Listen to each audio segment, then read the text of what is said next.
Good morning, good afternoon, wherever you are.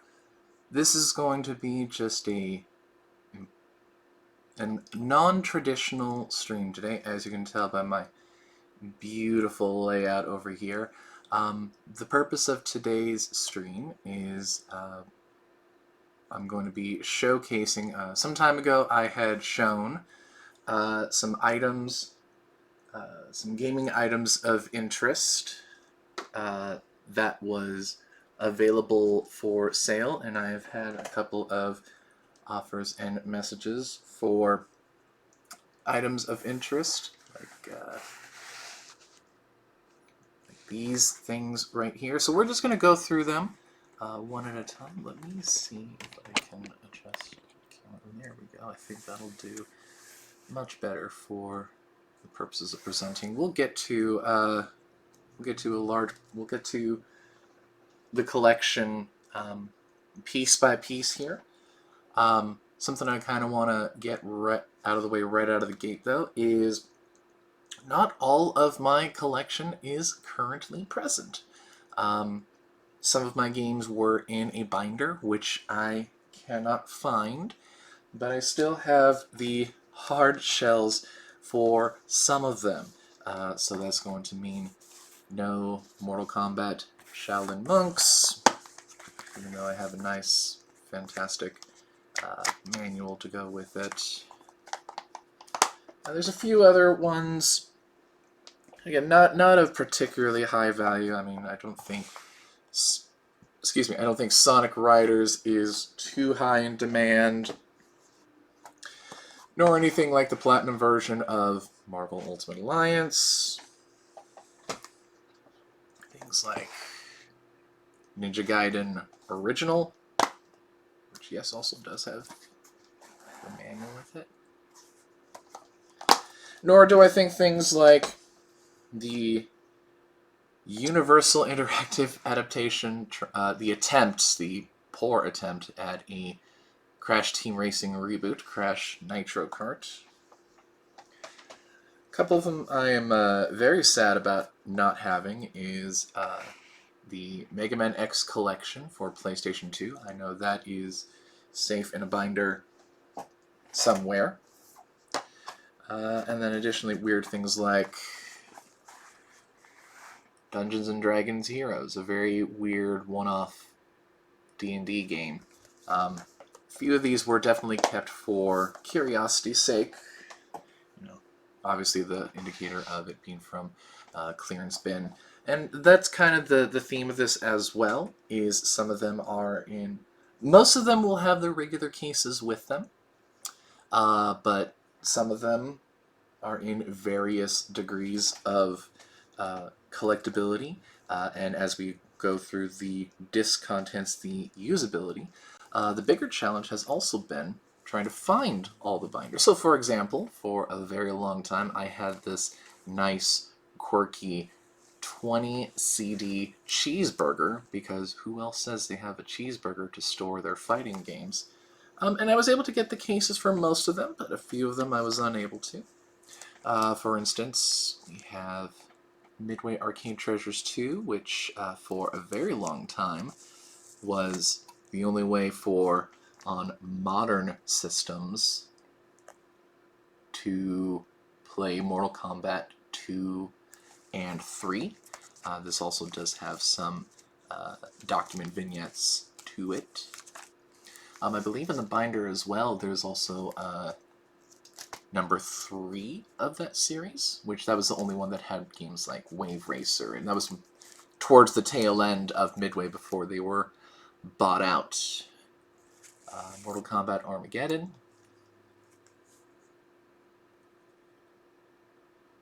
Again, the case for that, as far as I can tell, is MIA. But that is one that has been very much game worn and game loved. Dead or Alive Ultimate 2, which I was very certain that I had the case for, but that might have been lost in various moves and transitions and all that. So there's that for you. And then same thing with Dead or Alive 3, the Platinum version. 2 and 3, I probably go on record to say, are my favorites within the Dead or Alive series. I do love all of them for unique reasons. Haven't had as much hands-on experience with 4, although I would like to. And I thought at one point I did have that, but I might not have. Capcom Fighting Evolution. This was the beginning of the end of the heyday of Capcom as the top fighting game company, and we did not see light for many years until Street Fighter 4, which we will get to in just a moment. I believe there's 1 or 2 more. Ah, yes. Guilty Gear X2 Reload. This was actually the first first fighting game I ever played online. One of the first games ever I ever played online on original Xbox. The input lag on this was horrible. This was also technically the Xbox's only console port of Guilty Gear Midnight Carnival, technically. Because they never got... I believe PlayStation 2 got more ports than that. And then Reload... I'm sorry, not Reload. Accent Core was not available for quite some time. So, alright, let's go ahead and just work our way through all these in a particular order. Let's actually, before we get to the big stack of stuff, a couple of items that caught my attention.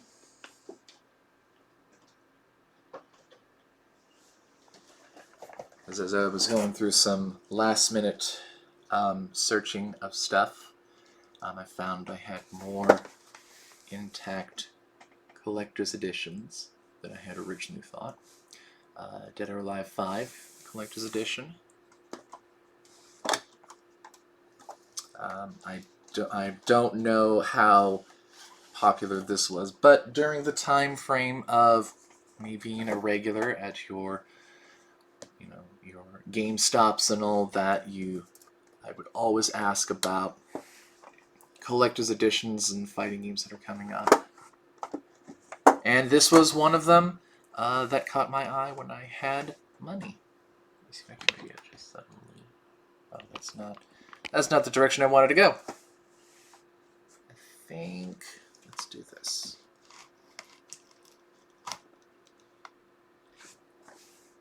There we go. I think that'll give us a bit more room to work with. So let's go ahead and... Actually, let me check one other thing real quick before I continue here. You know what? That might help.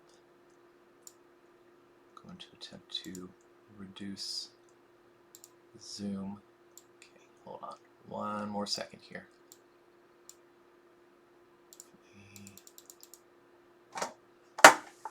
There we go. I think we have that just fine now. Perfect. Because I'm a professional, y'all. Alright, so. Unveiling here. And yes, all of the inserts, I believe, that originally came with this are still in this. Obviously, the codes have been redeemed, but we know how the marketing was for this. Don't try to use the code. It has already been redeemed.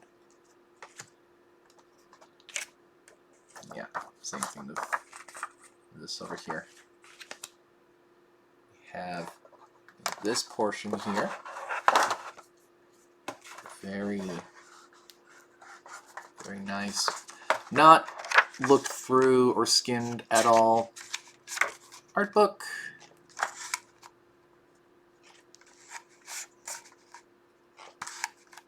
Showcases all of the characters. There we go.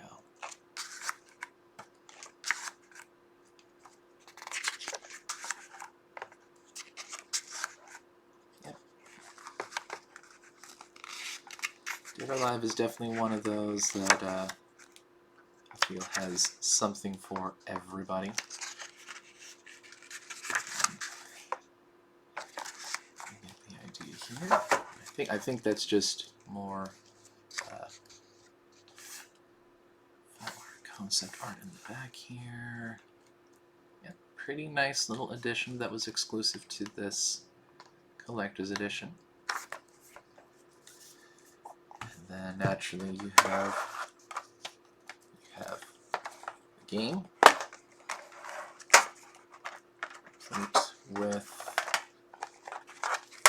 manual on how to play, and in multiple languages, I believe.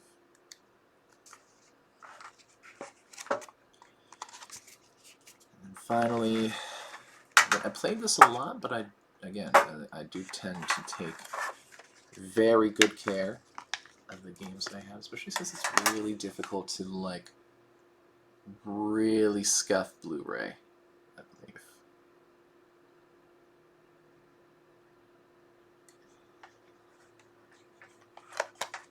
And then finally, one of the other reasons that I loved going for specific collector's editions is for the soundtracks, and how I would regularly take physical soundtracks and burn them on my PS3. I believe there was an update some time ago that just completely removed that feature altogether, because I can't...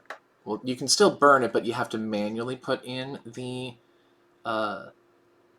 track data. It used to be able to fetch that automatically with authentic CDs. Now it no longer does that. It makes me kind of sad.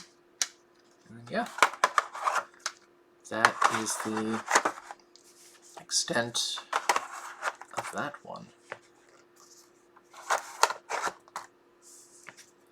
Remember when companies put care and thought into their collector's editions and, you know, rewarded the customer? Now it's like you're looking at ones that are like $200-300 and, you know, the replica helmet is not great or whatever.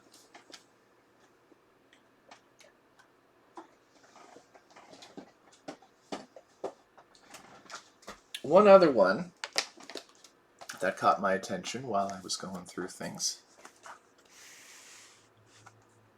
the Tekken Hybrid Limited Edition. I think this was just exclusively meant for pre-order, because they were not going to sell as much of these. So effectively a sort of a proof of concept, if you will, because this was pre-Tekken Tag Tournament 2. So they provided you a HD version of Tekken Tag 1, along with a demo of Tekken Tag 2. They called it Tekken Tag Tournament 2 Prologue, because the only other... I thought this was actually kind of genius. So on the Blu-ray disc itself, you have not only the games listed on the bottom there, HD version of Tekken Tag 1, and the demo, but the movie that was capable of being used on 3D TVs at the time, Tekken Blood Vengeance. And so this feature movie, the characters that were prominent in that movie, so it was Jin, Devil Jin, Ling Xiaoyu, Panda. Those are the only characters that were playable within the prologue demo, because they wanted to build anticipation for when the actual game came out. But all of that, so you had to install the games, but then on the disc itself actually contained the full feature Blu-ray movie, which I thought is very ingenious. A very ingenious use of the format. Also, as you can tell, is included here, once again, soundtracks were I'm sold. shut up and take my money.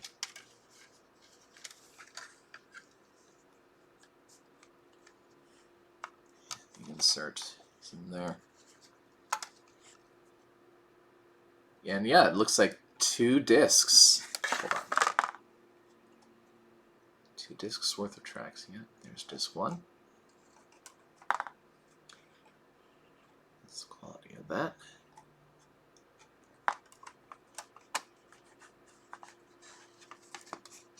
And then you have to be kind of careful with opening the disc 2 portion of it.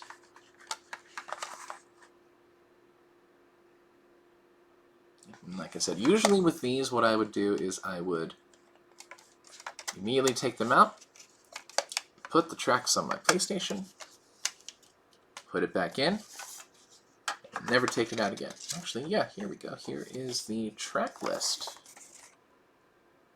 So for disc 1, you have those tracks from the first game. And the 2 track list for the second one. There we go.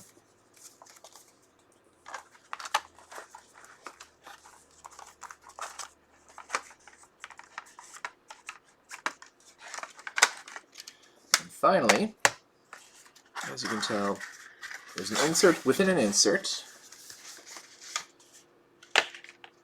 which allows for the art book. It's a pretty flimsy box outside that. There we are. Yeah, like I said, it's definitely one of those that I don't tend to keep the art books out if I'm not actively reading them. They tend to go back in the box. Let me see if I can clear off some space here to go through the book.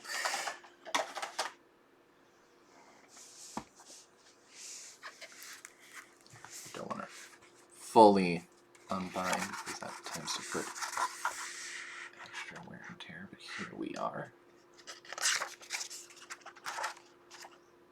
A lot of these look like they're just scenes from the movie. Alicia, that's who it was. Panda, I don't know if Panda was playing. It's been a minute. I know Panda was a featured prominent character in the movie. Lisa Blaskanovich. There we go.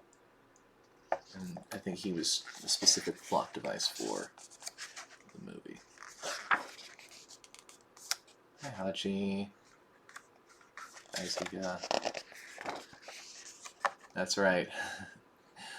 Oh, excellent! And then Ganryu as the gym coach. They would eventually be in the game, but it wasn't at this particular point that they had any involvement with the prologue demo. They actually did a pretty good job on like setting up the world and all this. Especially shortly after the backlash of Tekken 6, I believe. So not everybody was on board for Large to be the replacement for Edward. A lot of really cool things they did with this. Definitely caught my attention. Yeah, and then just showcasing characters. Good, real good conversation piece.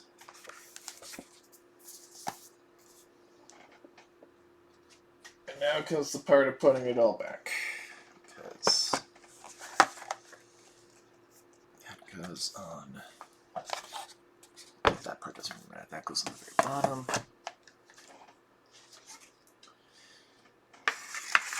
Then I take this insert on top.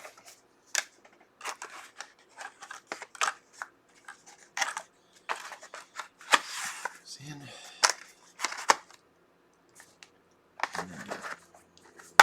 Alright. Now I think we can move on. So, you know what? Well, we're going through nostalgia, memory lane, and all that.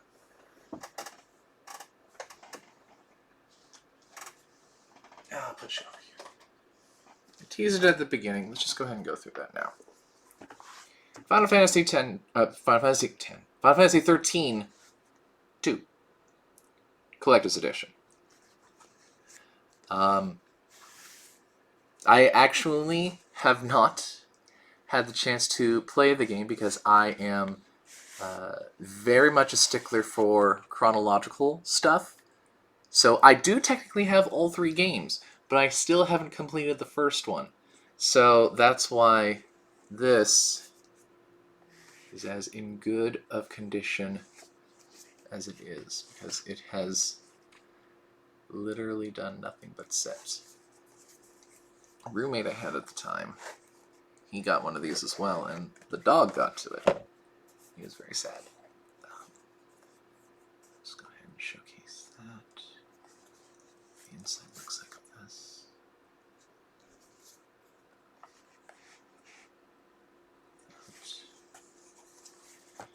And I don't think that, no, there's no insert in there. Okay.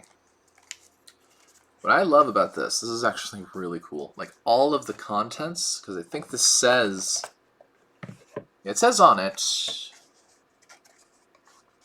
that's what the back of that looks like. I thought it said it had an art book in it. Maybe that's just one of the other outer packaging sort. But check this out. So everything is all self-contained. The mini art book that comes with this is bound to the case. And on top of the game, right there, we'll go ahead and take that out.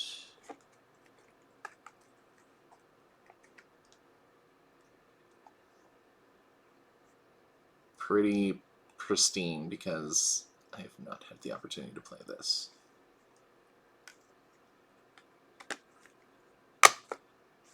And then code, I think, is expired.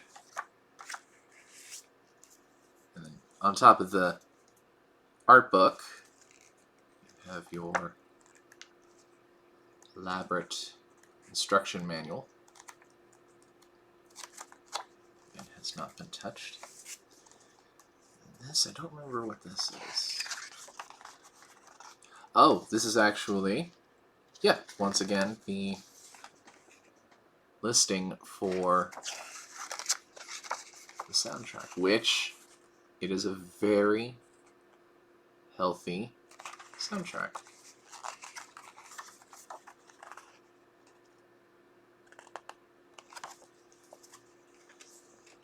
So we kind of got a tease of a little bit earlier.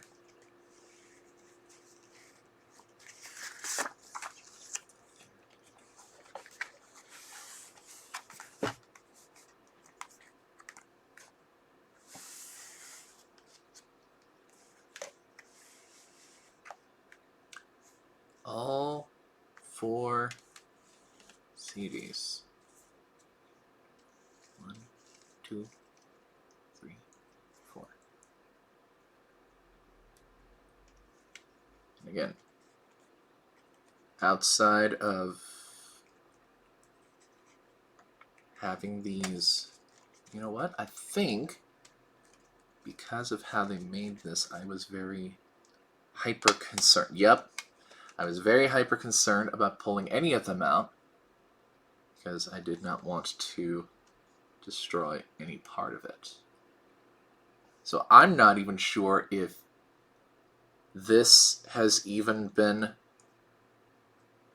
opened or removed from the sleeving until today. Because I was that concerned, because as you can see, you have to really know where and how to put things. Yeah, I think this might have been one that I ended up not putting on my PlayStation. I think because I had heard it so much. I heard the Metal Chocobo song so much from my roommate at the time. Really liked that track.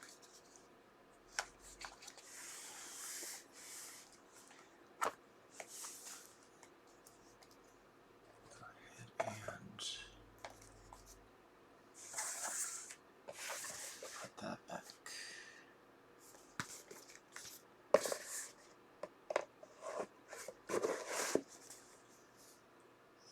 As it was. Alright. Now we're going to get into the more exotic parts of the collection here. Let me see if I can just bring a little bit closer to me. Give me just a moment here.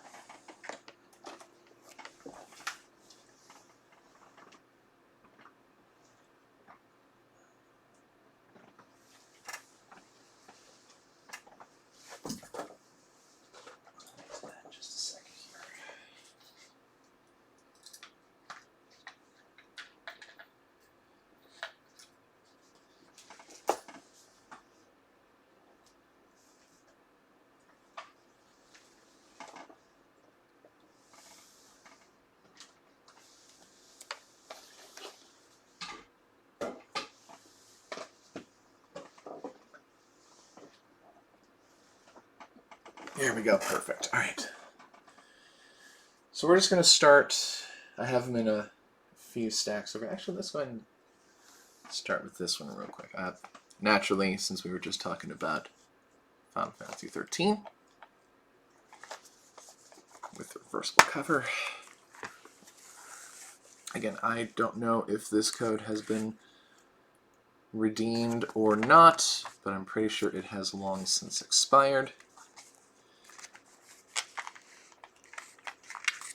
Again, I want to say that I picked this up on clearance in anticipation for 13.2, because my housemates at the time went through it, and they had their own opinions on it.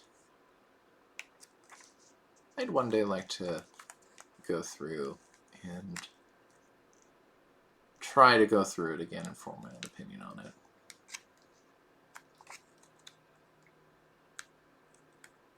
So there's that.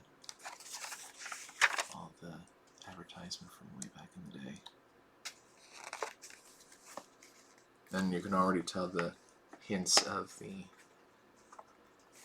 cover on the other side. I really do like reversible stuff. There's that. There's that. And not too terribly tarnished, I don't believe. Remember, it got stuck on a particular part, and that was just where I gave up at that particular run. But I think I'd like to go back to it at some point.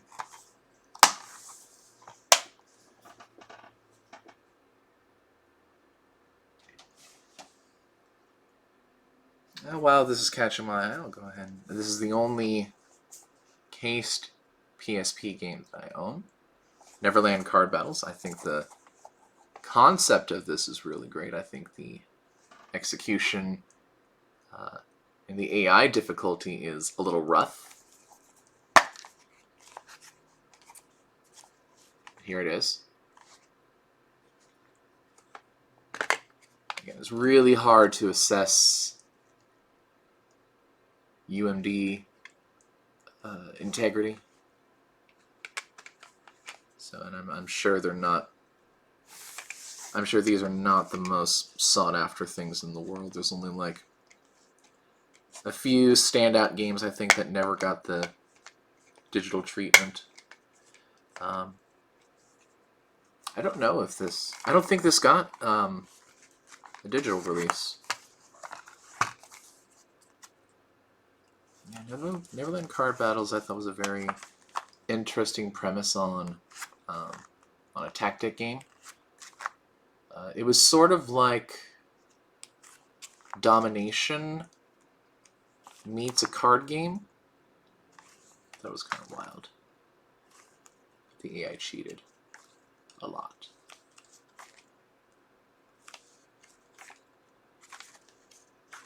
Here's that. Again, I'm sure varying qualities of it. We'll put you there. And this definitely one of my more exotic finds. Super Famicom copy of Gundam Wing Endless Duel. Still, hands down, one of my all-time favorite fighting games. Definitely within the top 5, if not the top 3, I would say. Bought this, again, when I had money. I saw a listing of it, relatively affordable, from a Japanese vendor.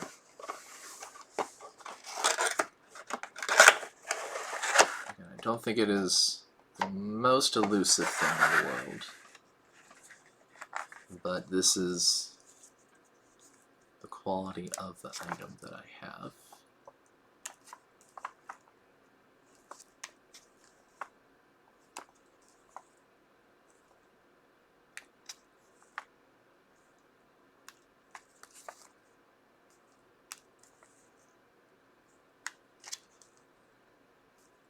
Absolutely love this game. I know, like, in the competitive scene, there's like 2 or 3 characters that have infinites, but like I think just the presentation of it is so cool. Everything just feels so impactful with this game.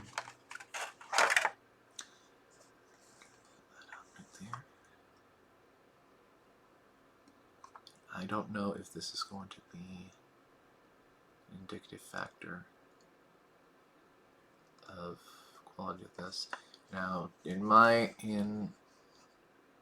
own admission, I do not have a Super Famicom or any peripheral to actively test this, so I'm going to strongly assume that this is not a repo or a dud.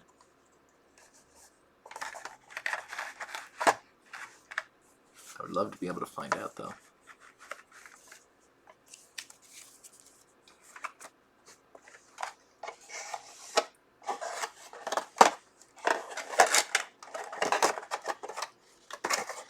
All of these boxes are so silly sometimes. Let's do that. Alright. And we'll set you right there. And again, a lot of these are not too much to write home about.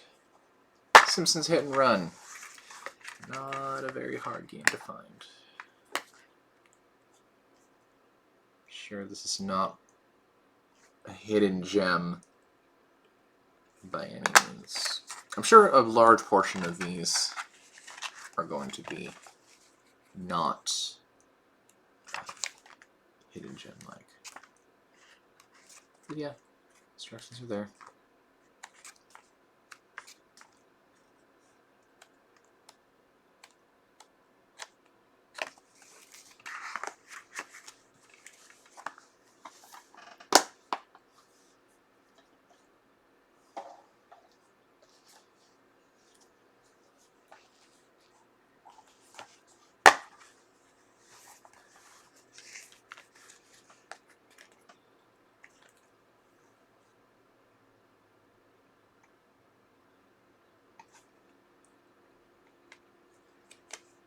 A lot of these will kind of speak for themselves, so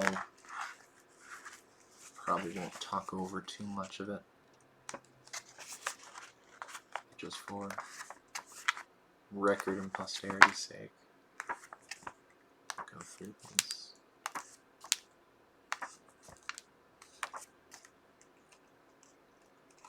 Unless there's any objections in the chat. And people just want to say, get on with it.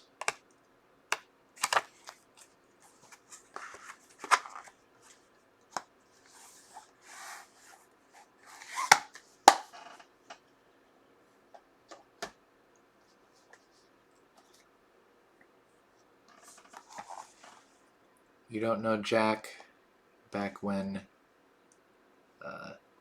the original Jellyvision company went under, this was their first attempt at coming back. And I believe there was some DLC. The thing that I always found weird about this game is it's kind of 100% impossible. It's impossible to platinum this game because it very much... if you are going to platinum this game, you really have to coordinate with other people that do own the game, because it requires you to be second place, I think, 4 times in online play. And the trophy is called Always a Bridesmaid. But yeah, if you're playing this online, especially since you choose the episode before you start, naturally the people that have completed this game are going to have the advantage. Game mechanic wise, it has, I mean, they always have some concepts to them, but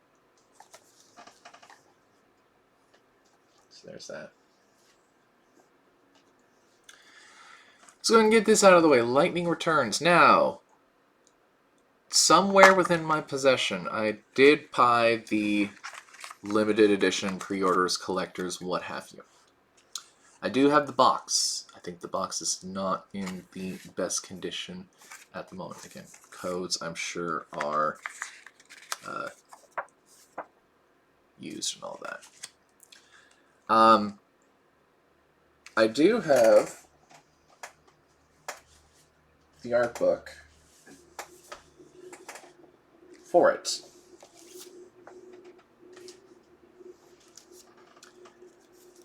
We'll get to that in just a second. I do have the art book. I do have the pocket watch.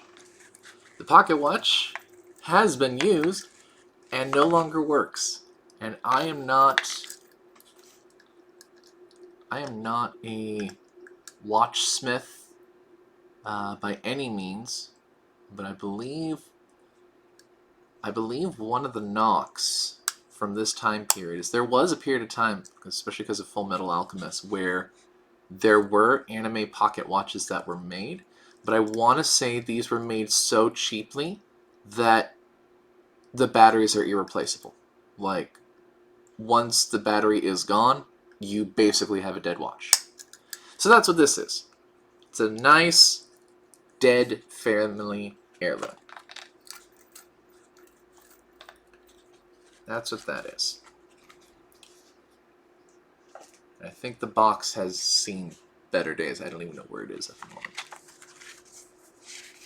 And also, this was this was the end. This was my first clue that the video game industry was dying. No instruction book. Why would you not have an instruction book in a collector's edition?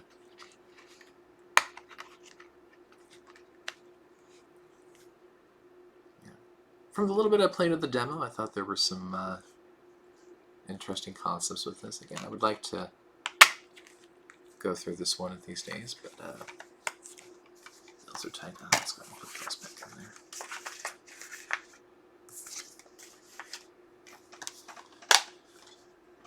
And as I mentioned, the art book.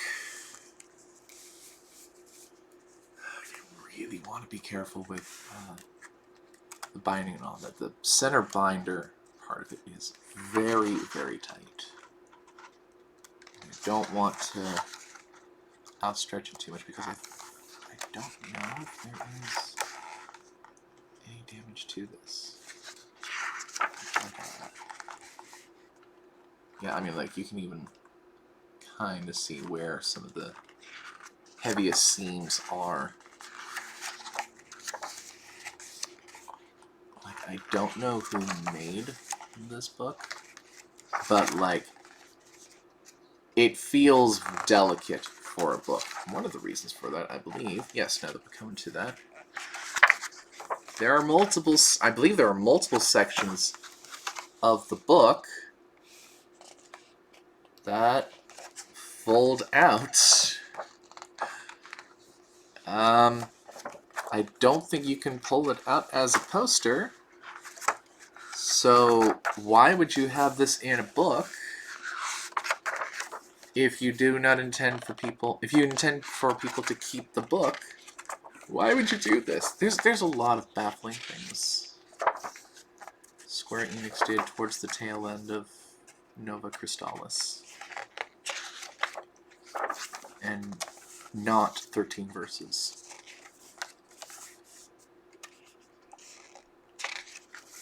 Again, a lot of really cool ideas. You definitely see the... Oh, you know what? I realized the camera was not showing. So there we go. There we go. Yeah, you can definitely tell this is like the direction aesthetically that Final Fantasy wanted to go. I mean, there's very, very early remnants of what 15 kinda ended up being. Really.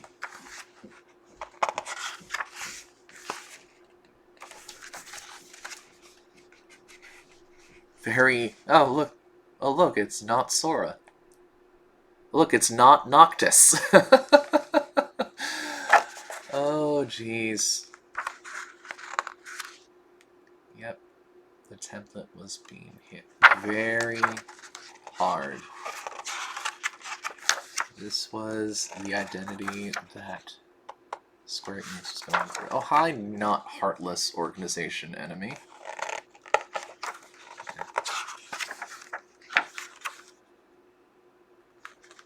Oh, hi, not one-winged angel.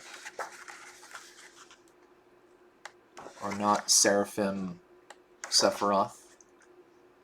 Hi, not Kefka.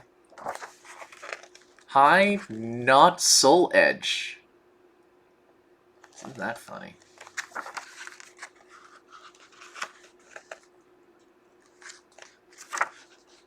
Very Final Fantasy X in some of the weapon aesthetic choices as well. Anybody out for some Blitzball all of a sudden? That's the kind of vibe. Okay. Yeah. Yeah. So that's that book there. Like I said, if I have the original packaging, I'll have that with it as well. Just set that there. Alright, back to the not as interesting stuff. Brutal Legend. Brutal Legend's a great game. But it's just... It's not a rare gem. Like, the people that have played it, or are going to play it, have played it. The people that are not probably don't know who Jack Black is. Or at least who Tenacious D are.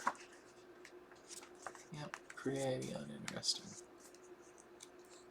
The multiplayer mode in this was so weird. You just shoehorned it in and it didn't need to be there.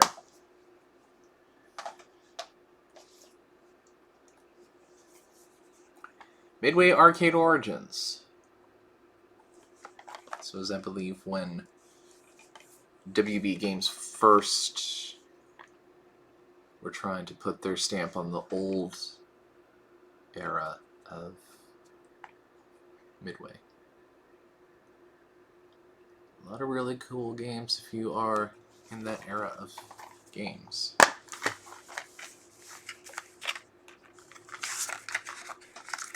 And then, yeah, very, very uninteresting, not memorable.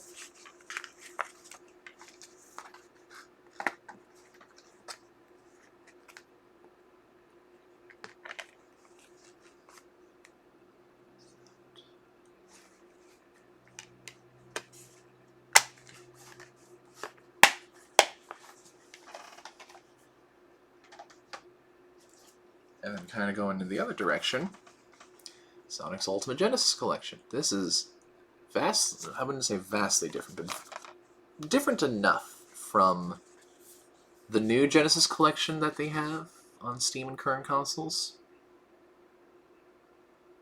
Because I believe this has a lot more games that those don't have. There's a lot of Game Gear games in this as well. Like, apparently there is a Golden Axe Game Gear port that plays a lot more like Link's Awakening.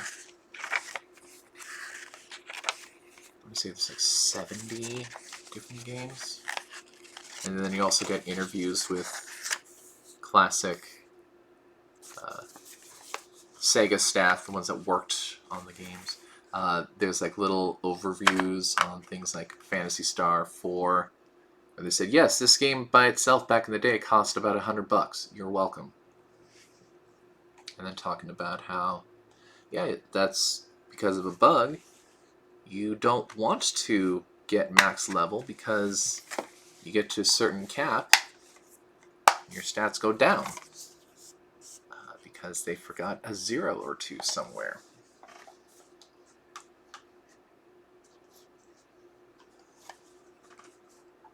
Zone of the Enders HD. Yeah, not too much to write home about. But it is nice and convenient to have.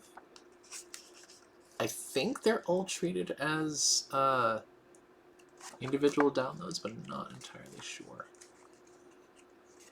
I don't think I touched this one too much. Its selling point of having a demo of Metal Gear Rising.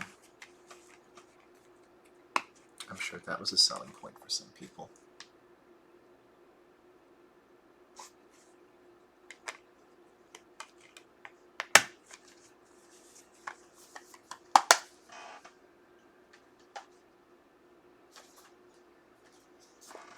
Sonic Generations. I love this game. It's great. Again, another weird one where they were really trying to push the Sony 3D TV compatible stuff. And like the texture choices, I remember, I think like the texture of the gloves was very specific where it would really show on those kind of TVs. The game is good. They eventually put this out on PC, so it's worth playing if you haven't already.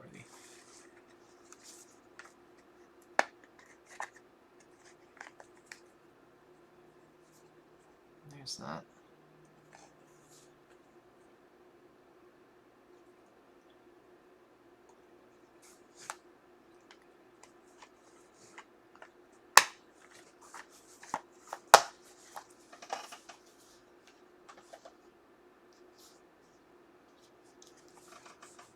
Oh gee, Little Big Planet.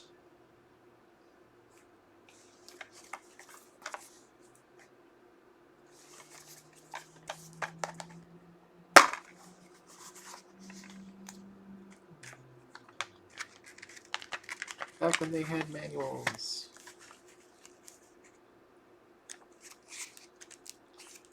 In color. Ooh.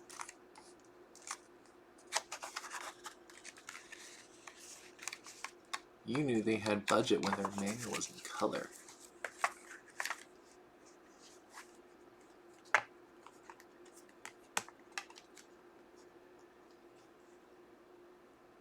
Yeah, Game of the Year edition, probably all the DLC comes with it.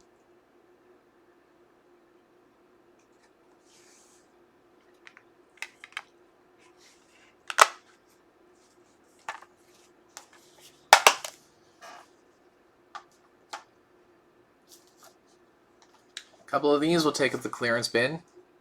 DJ Hero. PlayStation 3.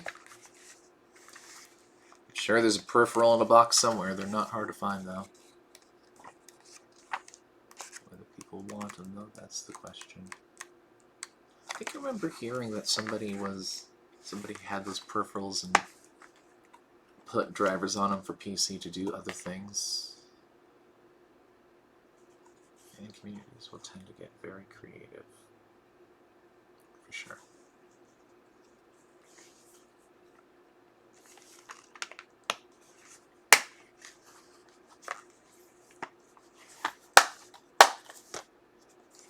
Yep, there's that.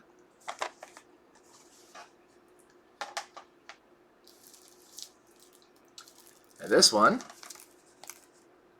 I actually cannot open and preview because I bought this from a retro collector during a particular event. So this was back when Star Wars Battlefront 2, the EA version, was set to come out soon, I believe. And so this guy just had this sealed. I've heard a lot of good things about this game. I think I remember I had a friend that played this a lot. But yeah, that's my only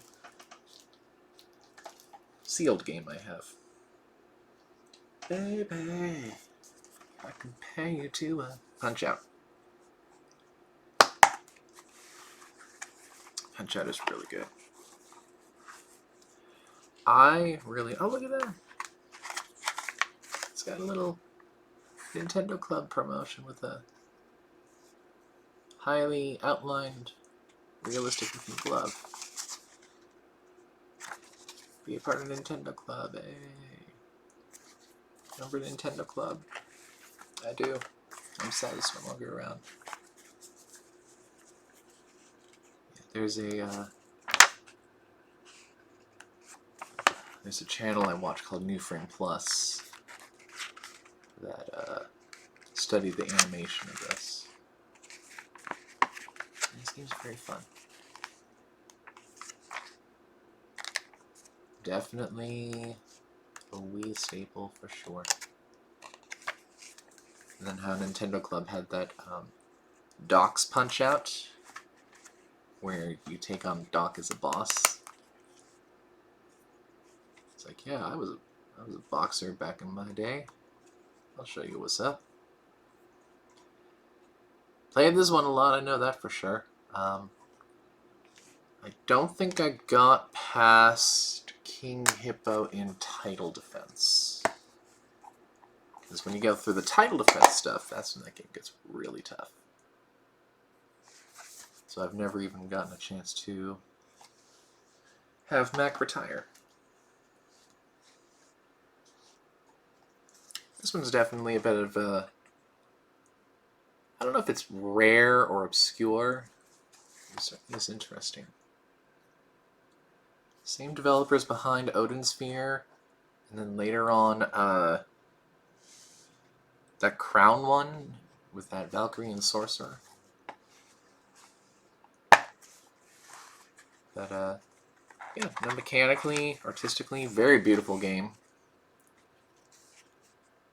So if you know those style of games, you know what to expect.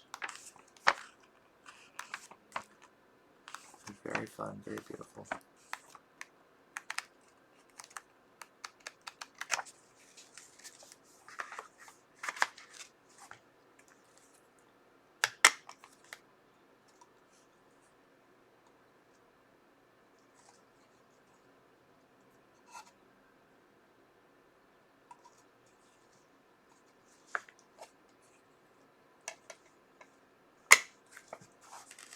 I don't know if I ever beat it, but it was fun for that time that I did spend with it.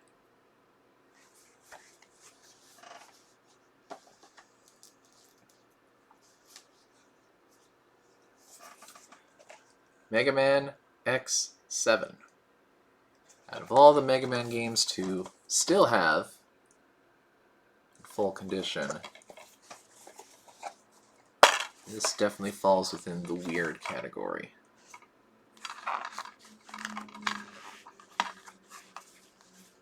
Definitely jumped the shark a few times. This is definitely when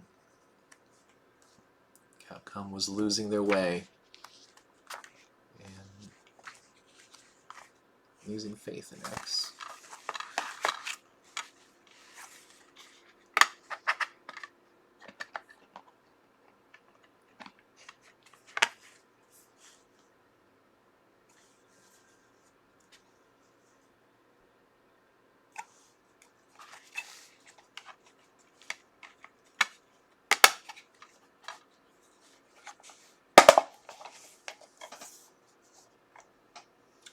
definitely looks like some of that is spiking. Sorry about that. Let me see if I can fix that. It's still peaking a little bit, isn't it? Maybe that'll work. We'll find out.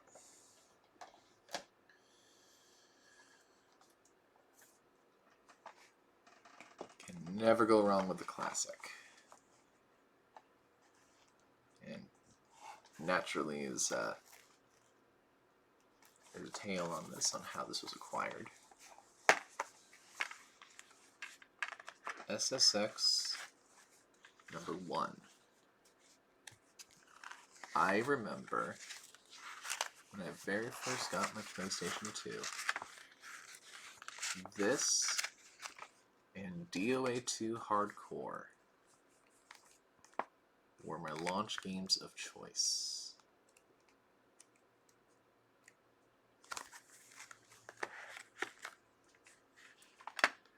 The thing that also was a very oddball with this game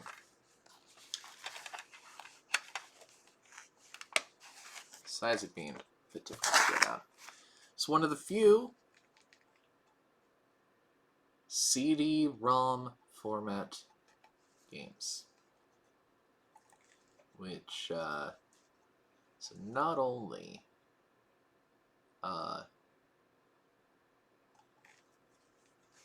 makes your system sound like a hurricane, but I think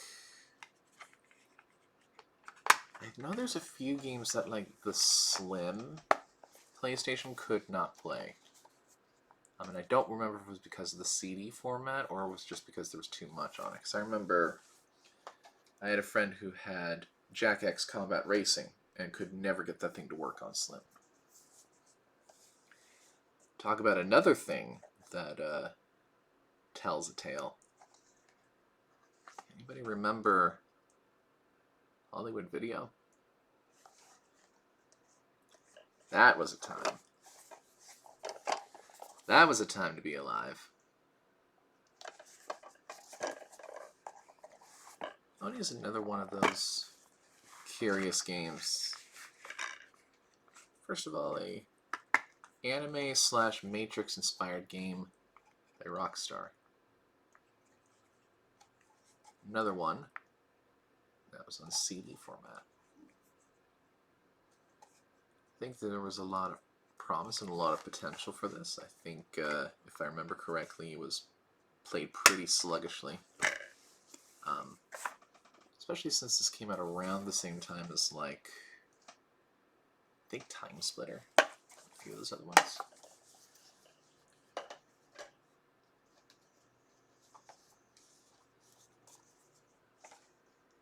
Time Crisis 2.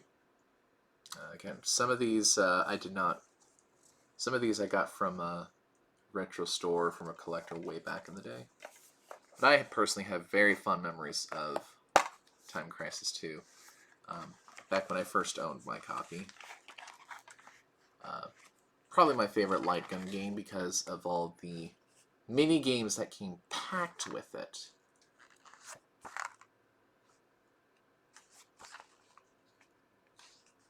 Namco Gun was something else. I want to say...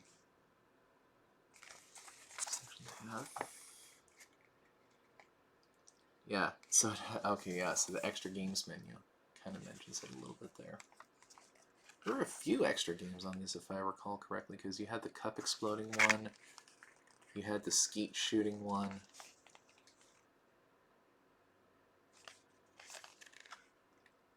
Yeah. Here we go. Yeah, here we go. There's the trainer. Quick and crash. Yep, that's the one. And then shoot away. It makes me so sad that GameWorks is gone. Because anytime I see a quick and crash, I'm going to go to that. That definitely works your hand-eye coordination. I used to be really good at that game.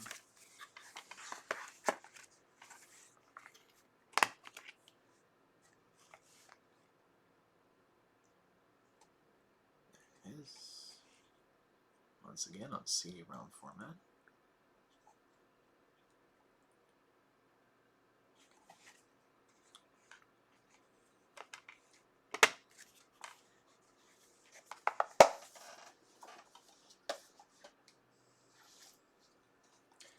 DJ here, what are you doing here again? PlayStation 2 version, PS3. Again, same thing. Nothing to write home about.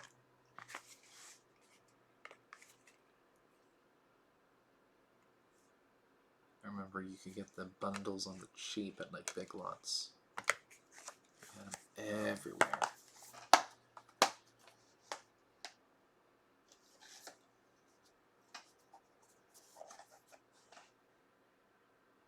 Rampage! Total destruction!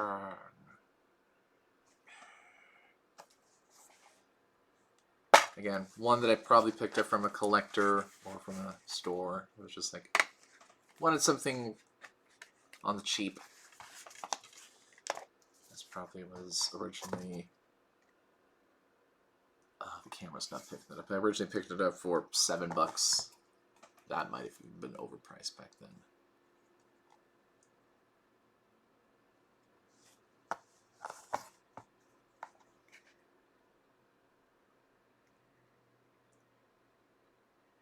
I know there was one, it might be this one or it might be a different one. You know that you're in trouble when the selling point is you get the original game with it, and it's not even the one that most people like. Because I personally feel that Rampage World Tour is the superior Rampage game.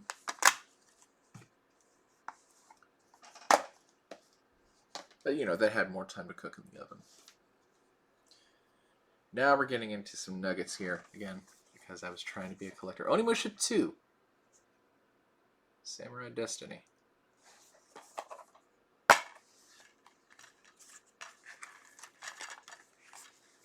I wanted to relive the games that I once had. Never got around to replaying this one.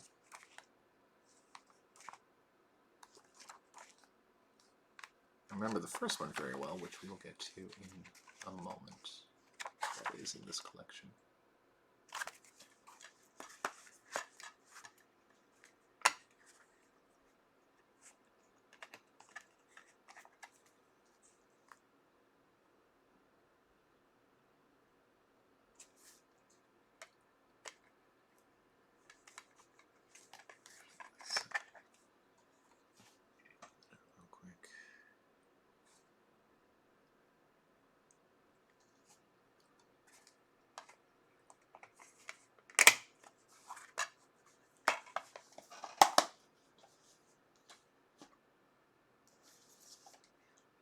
This one took me by surprise. Devil Kings, aka Sengoku Basara 1.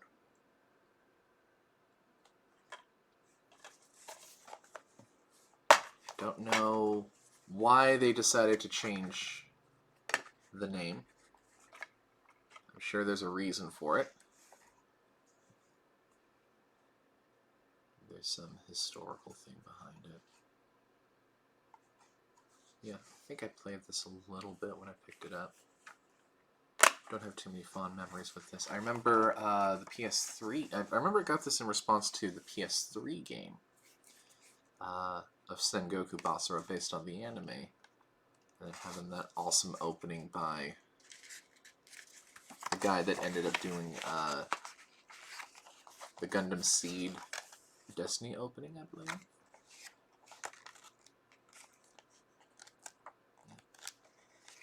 It's all there. Let's take a look at this.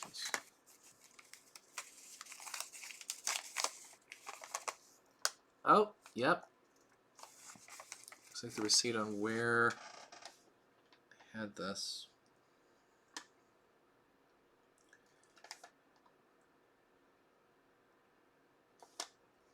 It's all faded out to all nothing.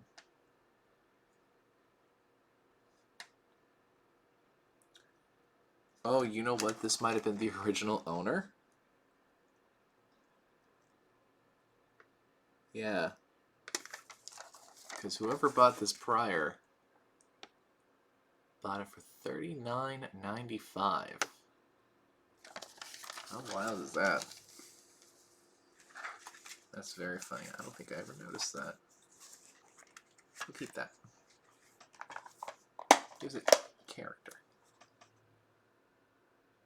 Yep, there it is. What I do remember being a nightmare, Shinobi. These games were notoriously tough.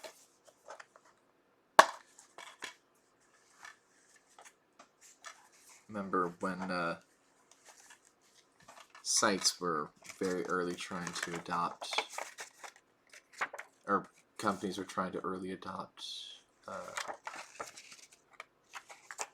games on their websites. This was one of those edgy ones. Be like, you must be 18 to view this, and I'm like, oh, like a forbidden door. There's just nothing really feels like forbidden, or like there's that feeling of ominous, you know, not dread, but like morbid curiosity for a thing. Because everything's so, yeah, I could go on a rant about that. It's the same way that I feel about, like, when I discovered Vampire Saviors for the first time. It felt like something forbidden that, as a 13-year-old, as a curious 13-year-old, like, I stumbled upon a thing that I should not have. But like a train wreck, you don't want to look away. There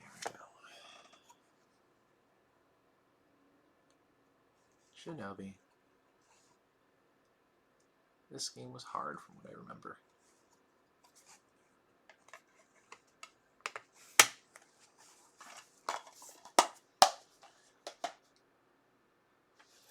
And then the other one, female Shinobi, Nightshade.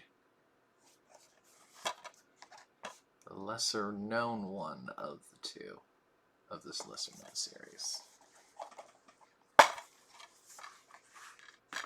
No instruction book.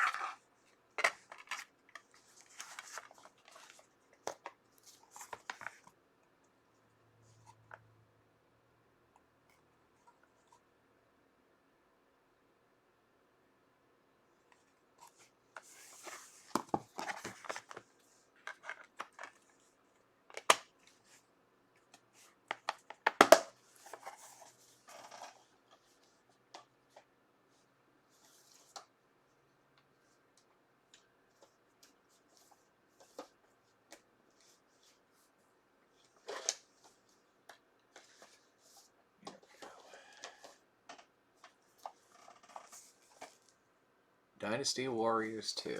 Now this, fond memories that I have of this was the first PlayStation 2 game I ever rented.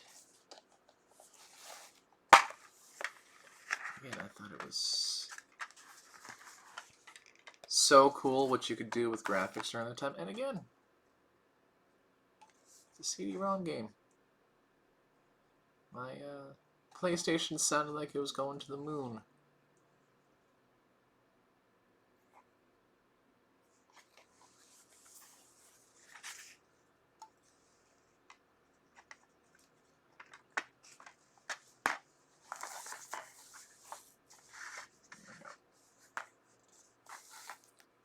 Dynasty Warriors 2.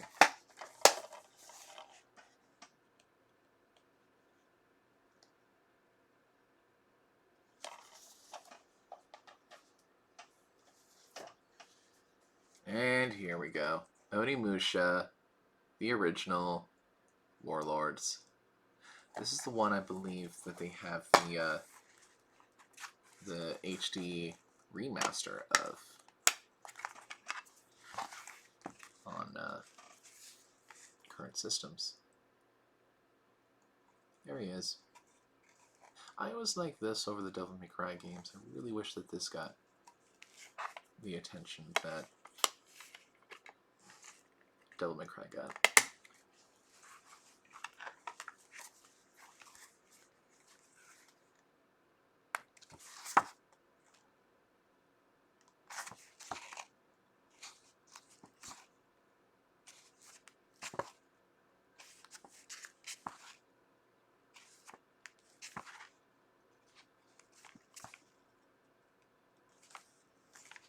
remember this game being pretty short.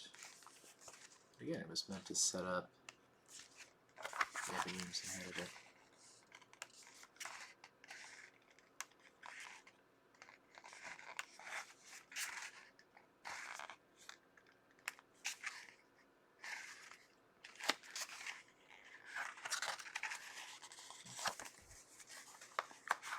There's that.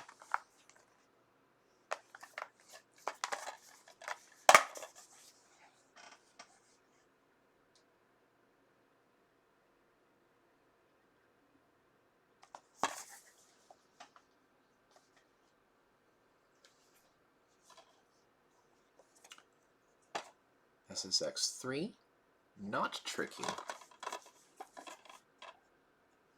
Like, I don't know if I've had a chance to play this one, actually. Again, Goodwill find. No instruction book. I remember Tricky more so than this one.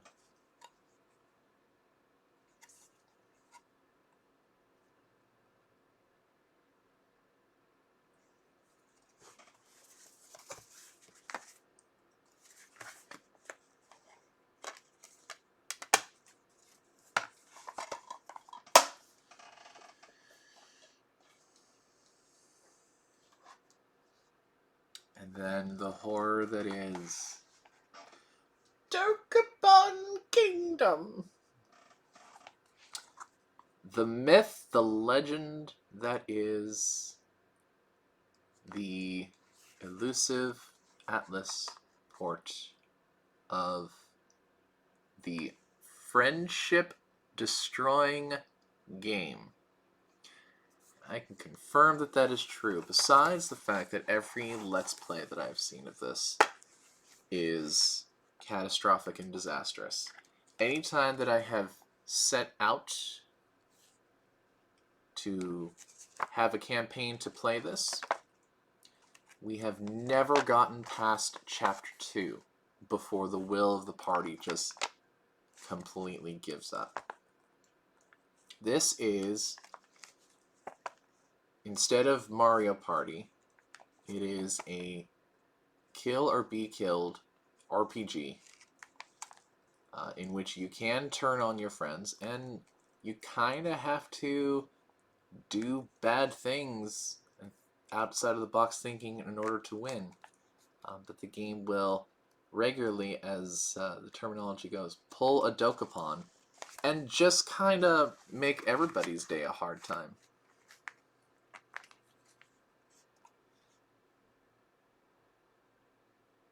But, I know that the Wii version of this is even more elusive, and I had that at one point, but again, ask a friend to borrow a game, you're never going to see that game again. And then you're going to lose connection with those friends. The friendship-destroying game. Truth in advertising. Alright.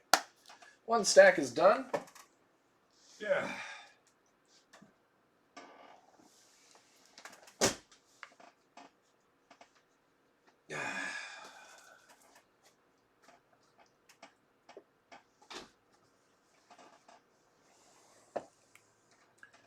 I have a feeling that's going to topple over before too long. Let's go to stack 2.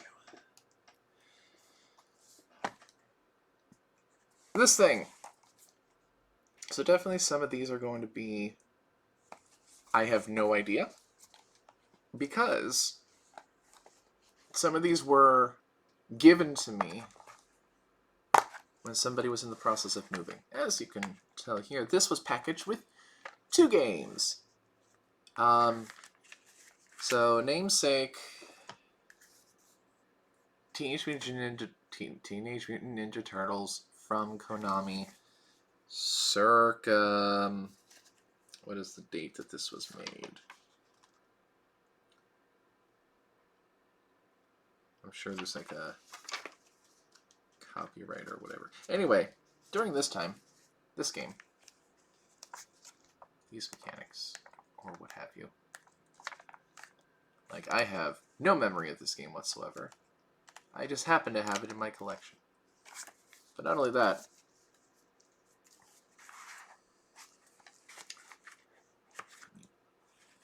Not only is it this game, that's the one that is supposed to go in here.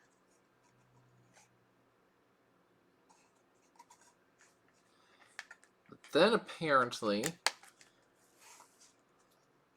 also have this game.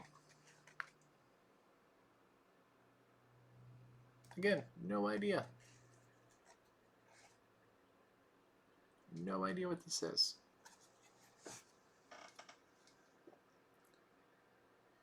Mutants Melee. Couldn't tell you.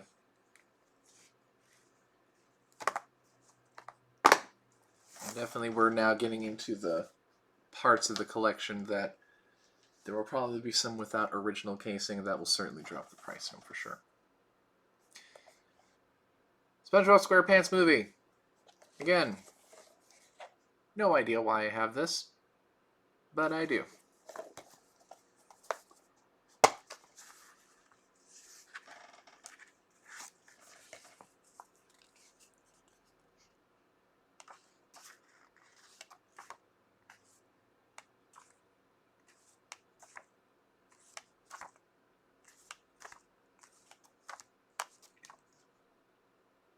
This isn't even the game that a lot of people remember, I believe.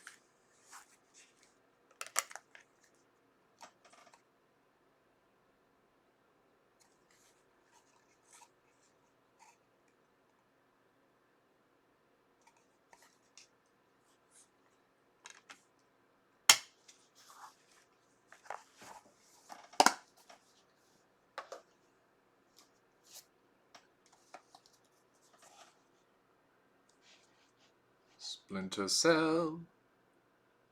Chaos Theory. There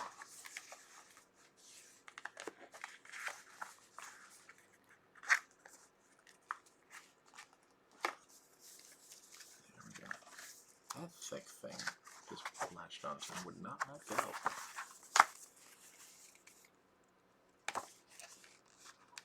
Manuals used to be beefy.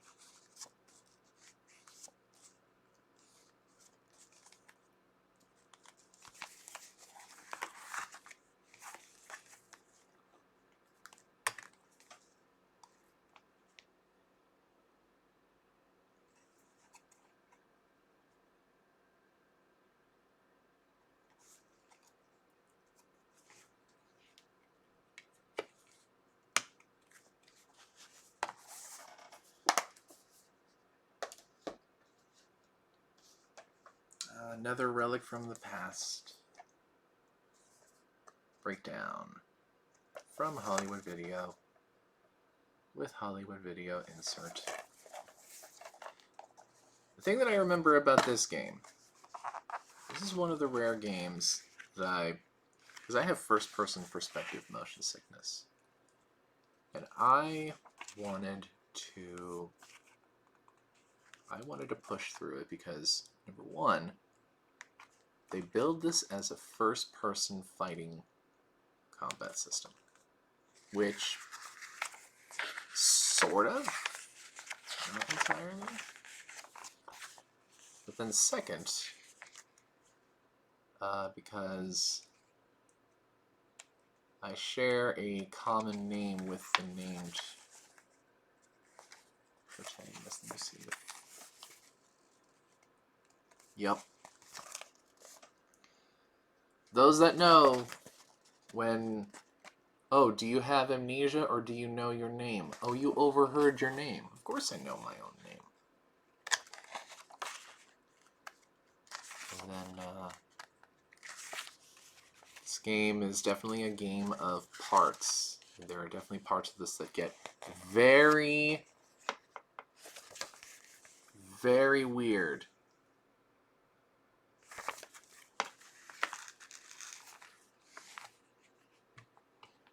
This is definitely, it's not, from what I remember, this is not a great game. But it is worth a trip. It's worth going through to try to experience.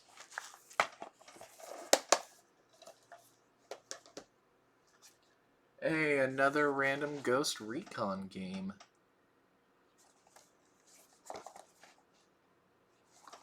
Where do I find these? I don't know.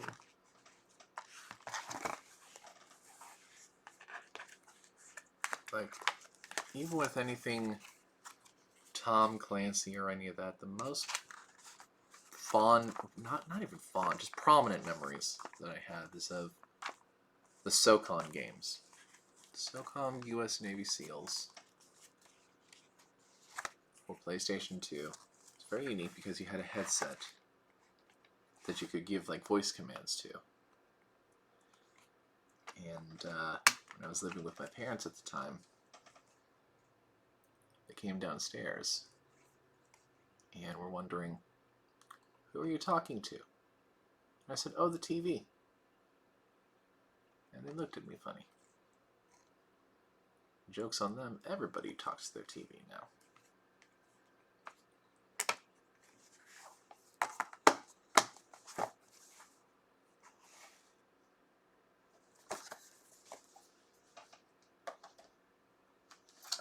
This fun one. Remember when Xbox had 2-packs? 2-packs were great. So, yeah, this was apparently one of those that had both instruction manuals. How great is that?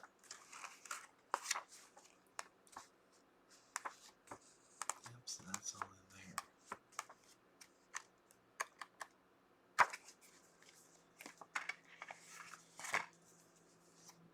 And Jet Set Radio Future.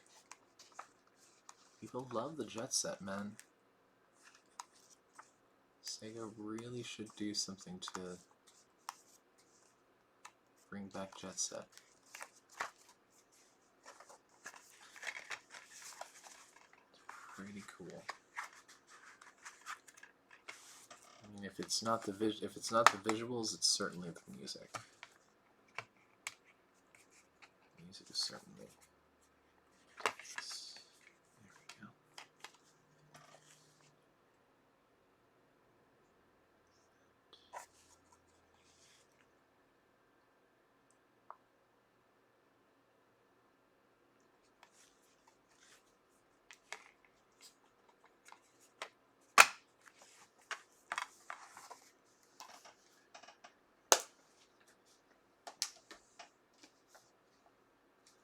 Transcending history and the world, a tale of swords and souls, eternally retold. This game right here was the reason that I eventually bought an Xbox. Because Spawn is cool. And I thought it was silly that Heihachi was on the PlayStation when he had no weapon. Oh, he had gauntlets. That's not a weapon.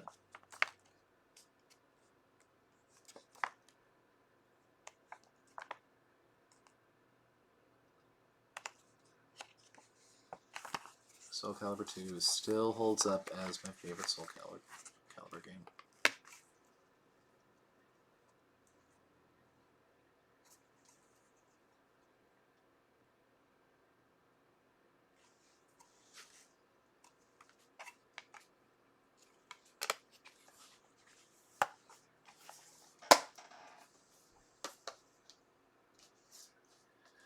This is definitely one of those dime a dozen kind of games. Blinks. Had a noble concept to it. It was Prince of Persia as a cat. And this was definitely one of those kind of games that Xbox really wanted to sell you on the gaming, the brand power of gaming on an Xbox. As is indicative of this insert. Look at all these things. Shenmue 2. That is another game that is in that binder of with those empty boxes. I don't know if I have the box of that. Shenmue 2. It's definitely... I vaguely remember Mech Assault. I think that was the one with the really ridiculous controller that I still want to try. Shenmue 2 is definitely a game that I have a lot of fond memories of. And then the story so far on a separate DVD really helped to sell that. I have it in the binder somewhere. Just don't know where.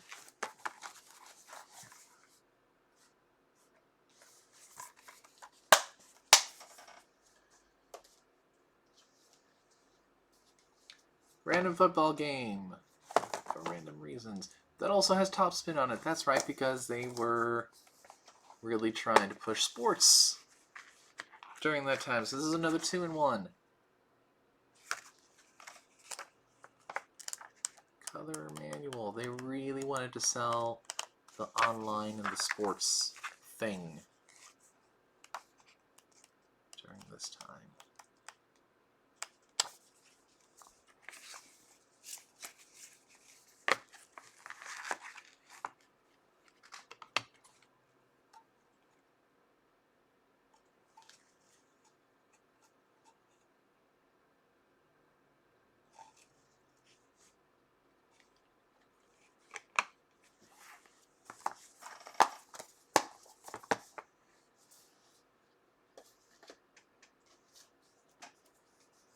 Godzilla game!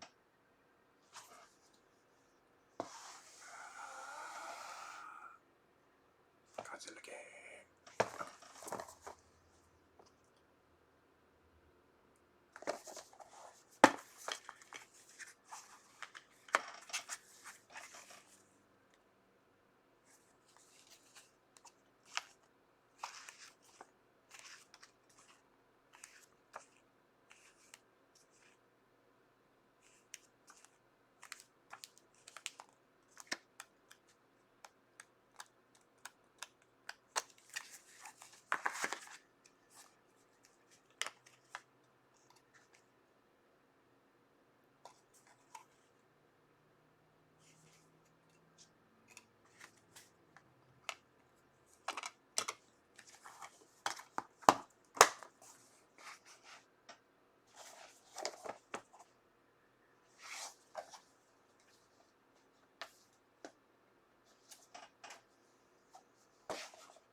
MX versus ATV.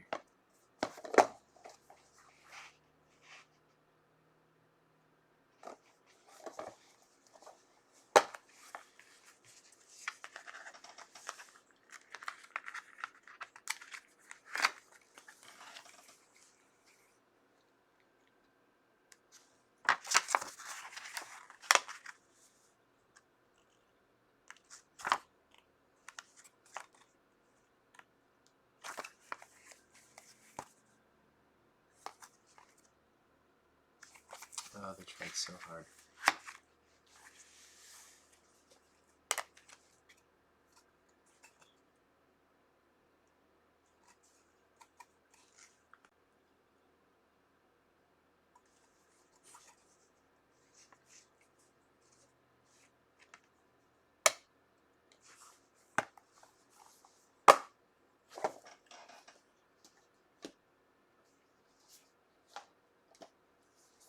Another football game. I think it's even the same football game.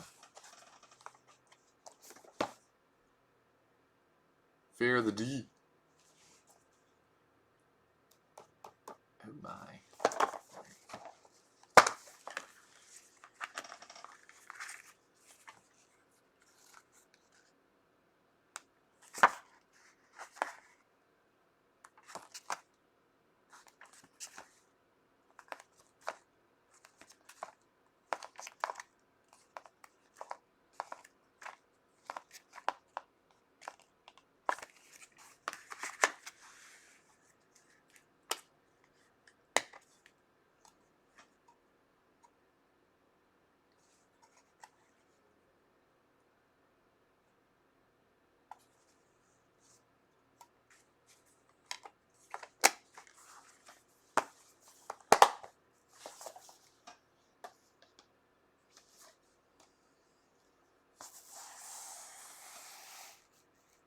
Abomination.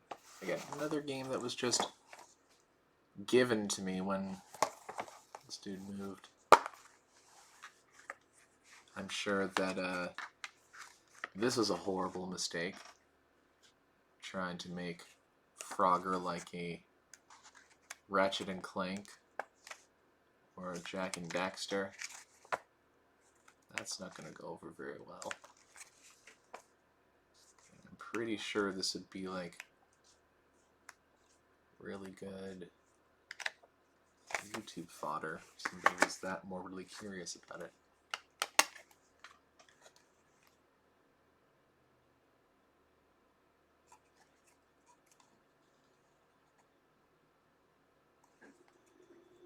I have, to my knowledge, I have not touched it. Or if I did, then my brain has completely blocked out any information about it. But it's there.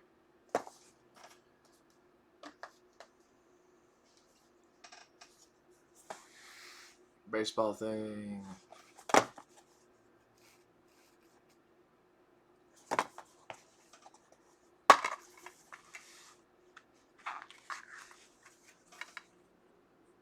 Nightmares. Beat up bobblehead, the stuff of nightmares. Black and white. Oh, you want to send that into Midway? Tell them Midway what you think about it?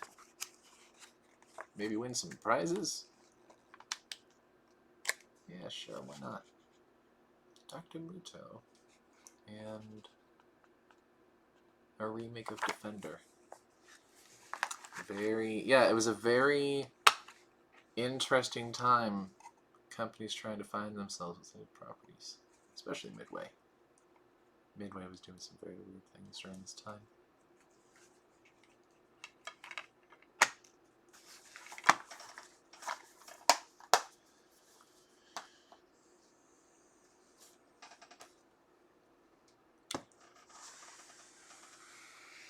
Another abomination. Dragon Ball Z Sagas. Not only one of the worst Dragon Ball games, but it was the only one that Gen 1 Xbox got. They didn't get to have fun with the Budokais. They didn't get any of the other stuff that we're probably going to see later. This was it. And it was not good.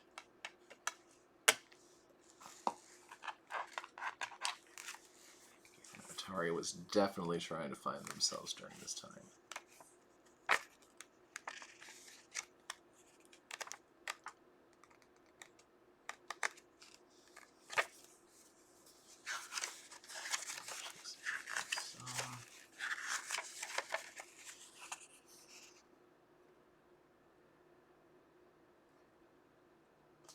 That's how far back we're looking at, ladies and gentlemen. It was when the uncut versions of Dragon Ball Z were exciting. 2005, I believe this was. My hands just didn't want anything more to do with this. Okay.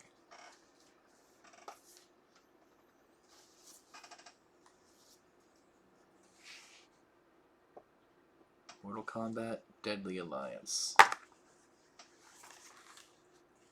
This was the beginning of the end.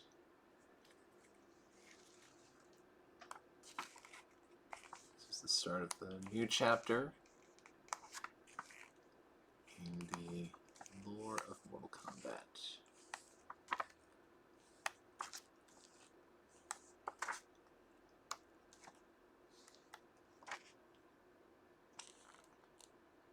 Oh, Bo Radshaw, you continue to disappoint to this day.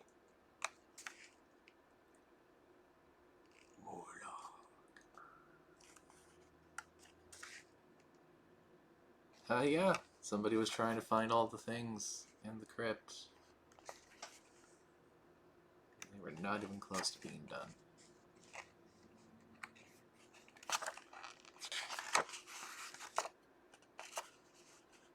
Yeah, Haven. Totally forgot that was a thing. Yeah, this is during the time where it's like you created profiles and the password you had to put in inputs. I especially remember that from Deception, but I think Deadly Alliance was the one that did it first.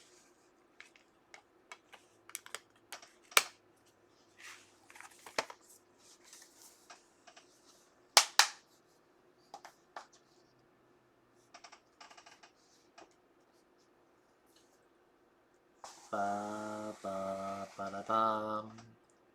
I have no idea why I have this in my collection. I've never played it.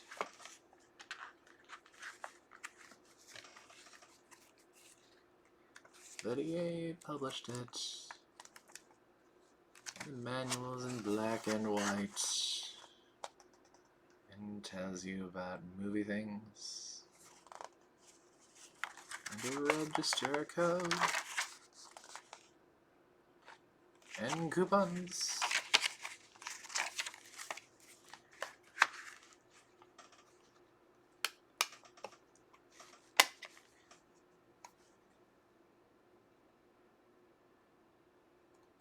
Done by EA.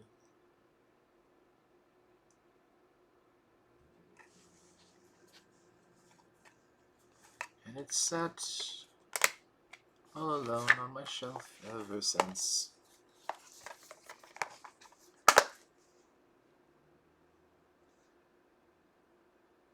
Be Orlando Bloom. Alright, I'll stop.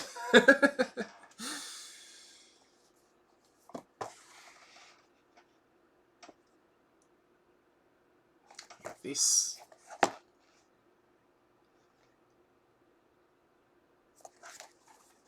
Everybody loves the Mars attacks.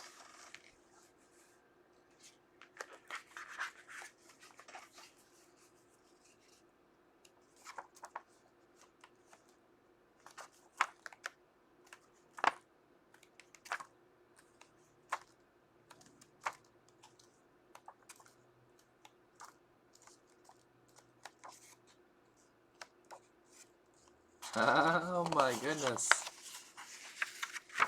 Look at all the things they're advertising.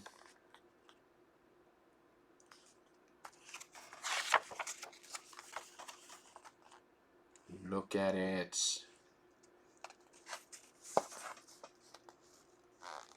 This thing. Look at it. It is also a not good one.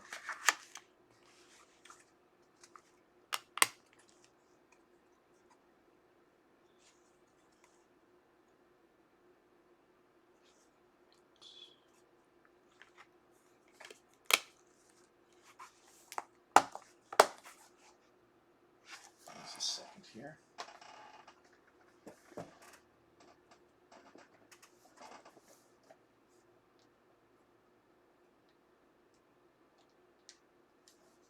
Perfect.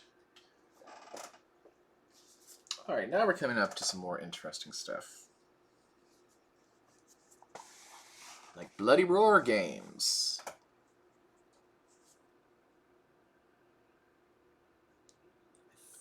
I think this was... Obviously this was the first one that came out to PlayStation 2. I don't know if this was the only one. I think there might have been one more after this. Bloody Roar games are very fun. And I do know that these are pretty heavily sought after.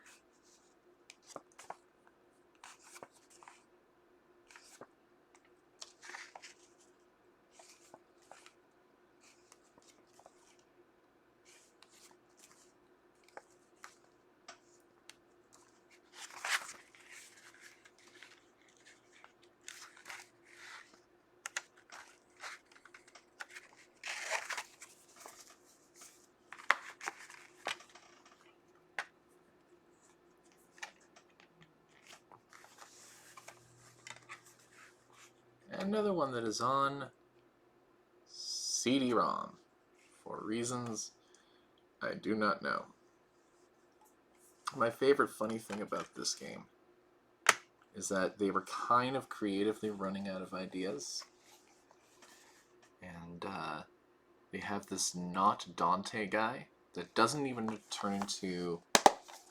He doesn't even turn into an animal. He turns into an alien thing called the Unknown. Plays really well from what I remember, though. Speaking of things that are even more rare,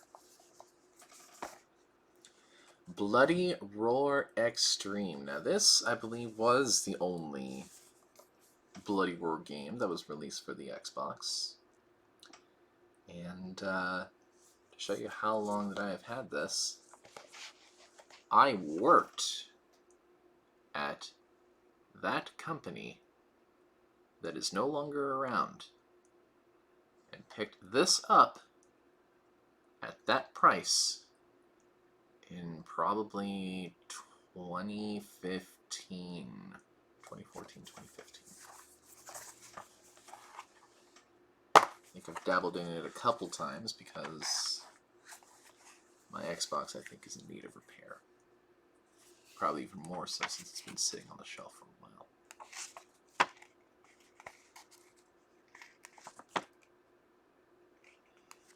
Yeah, this is... from what I understand, this is a difficult game to find.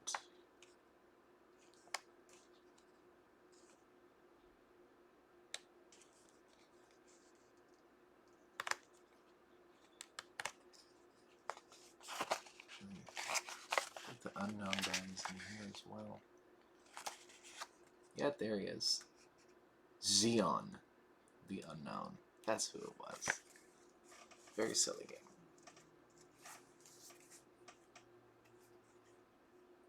Look at all that cool guy advertising. Definitely trying to be like the Bouncer. Square Enix's The Bouncer with their aesthetic.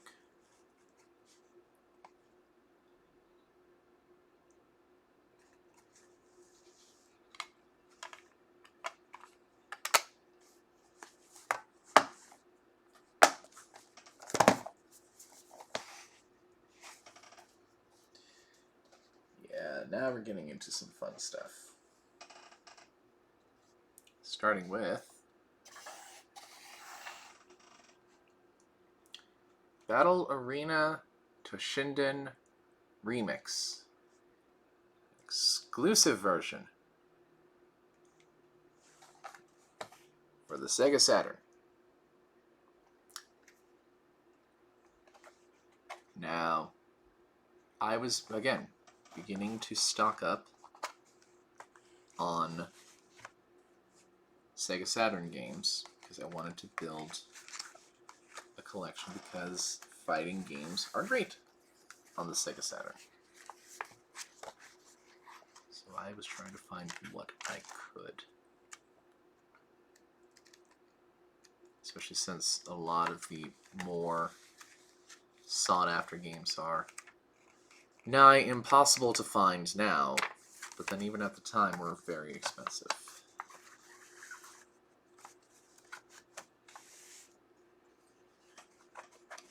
I think this is one that just went straight on my shelf the moment I picked it up. I don't remember if I ever tested this. There it is.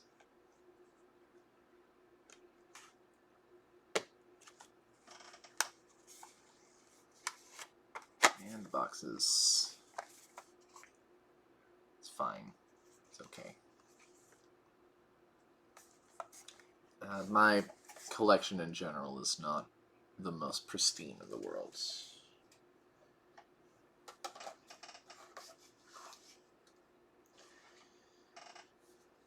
Case in point, NBA Jam. Which again, I'm pretty sure I picked up at... oh, the camera's not going to pick it up. At the price of $6.99. For a few glaring reasons. Definitely not the most pristine in the world. But it is a game that people are looking for. Because, yeah. I am not going to... I'm not going to claim that this is an immaculate collection by any stretch of the imagination. But it's there.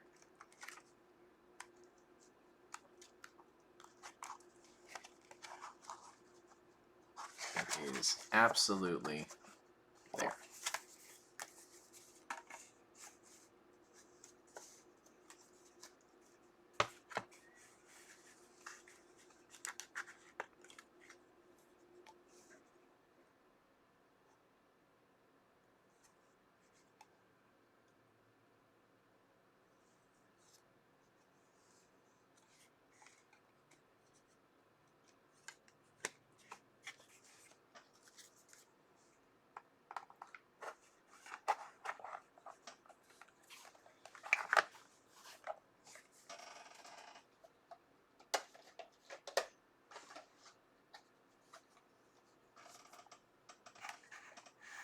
Another gem, this kind of gem,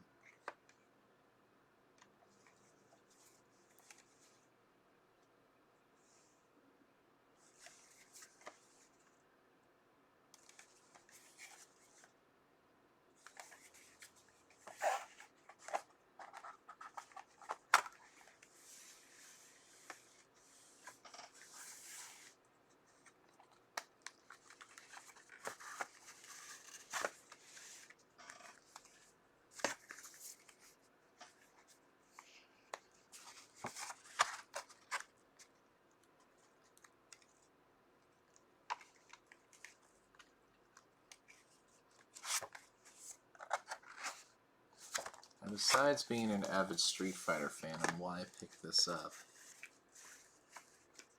going down a Wikipedia hole, this game effectively legitimizes this as canon, because in the story mode, Guile refers to Gunlock from Saturday Night Slam Masters by name. And in Saturday Night Slam Masters, Gunlock mentions that he has a very famous Street Fighter as a relative. And this is the only game that acknowledges that Saturday Night Slam Masters is in the same world. I mean, it can be assumed because of the Final Fight crossover with Hagar. And then with Cody, Guy, and Poison showing up in later Street Fighter games. It just kind of... I did everything that I could to not give the live-action movie any credence, and that just completely destroyed that. Virtual On! Yet another gem that I found at the time that I had paid... It's not going to show up very well in this, but $19.99. $19.99 is what I paid for this. Condition that it's in.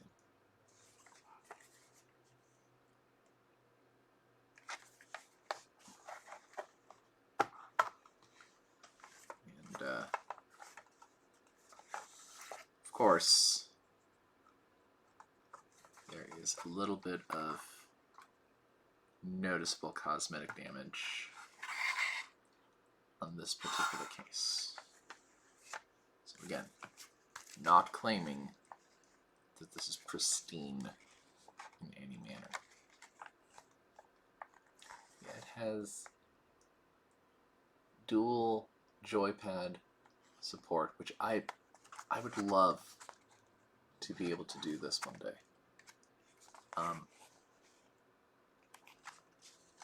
Back when I was in college, the bowling alley that I went to actually had a 2-player sit-down virtual on cabinet. And it controls so well. I've always wanted one at home. Maybe one day.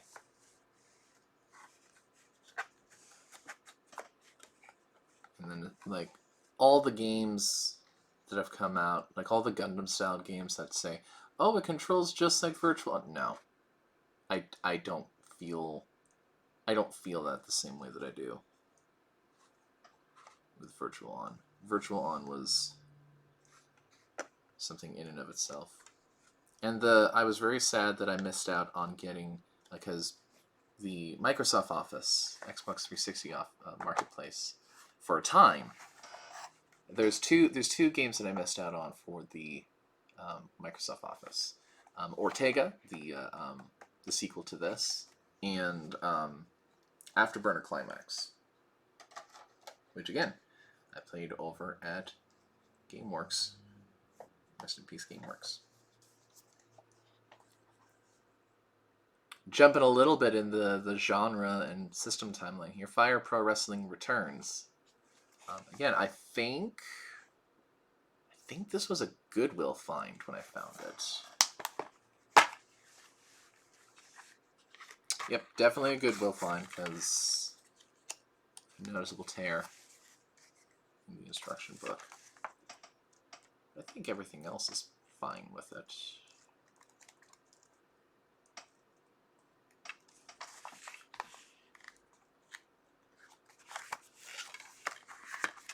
And I played this a couple of times, and these games are tough.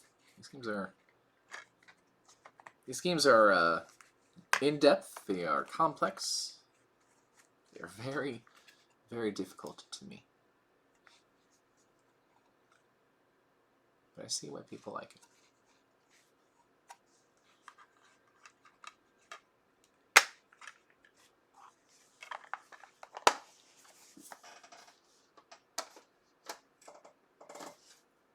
And another one that is in my rest in peace GameWorks mode, Tatsunoko vs. Capcom for the Wii. This is the only port that we ever got of this great game that preceded Marvel vs. Capcom 3, which I in my heart of hearts believe that this is the superior last generation 3D model fighting game outside of Street Fighter 4.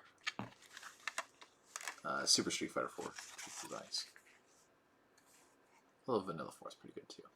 The Baroque system in this I thought was great. You basically could burn white life in order to do more damage.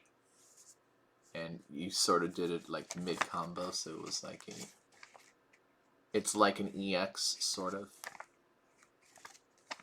This game's just so fun. And the servers for the Wii completely died, so you have to find some workarounds in order to play this online.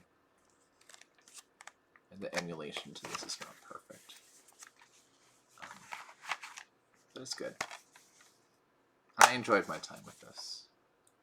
This is definitely up there with one of my all-time favorites. If not within the top 5, then certainly outside of the top 5 and in my top 10. Smash Brothers Brawl. No one likes this at all. I do not know why. I think that this game is okay.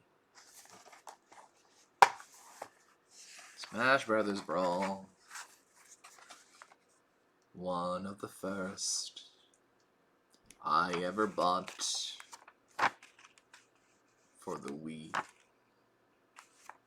in my own home.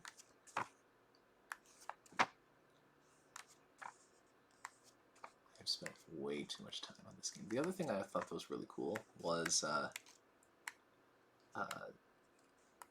there's a particular game that should be coming up soon.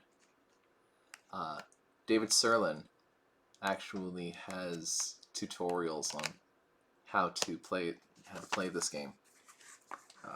Has it on his website now, but at the time was on the Nintendo channel when they talk about all the games and all that. Those were videos that you could watch through their online service, which I thought was great.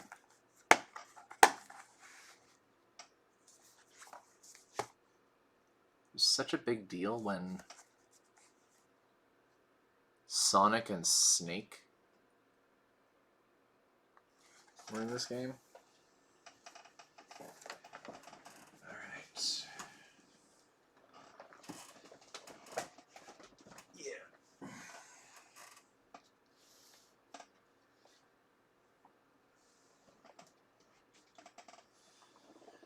Half of my collection is done. Hey. Alright. And we're not even in the oldest ones that I have yet.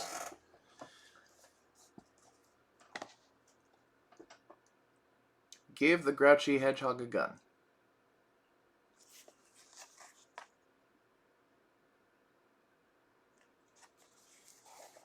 That's what Sega did.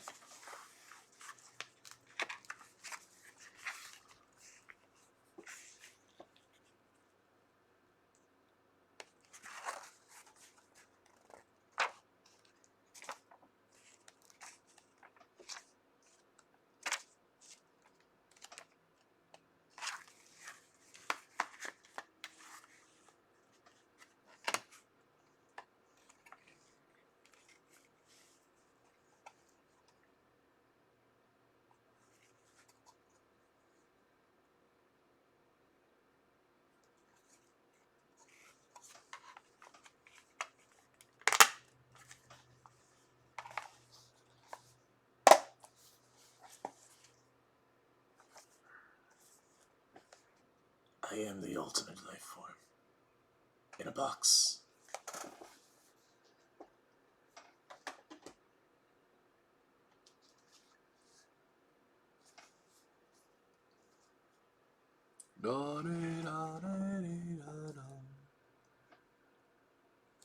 I have no idea how this got in my collection.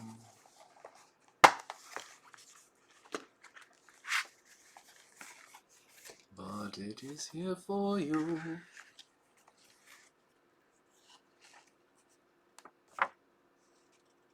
Someone probably paid way too much for this.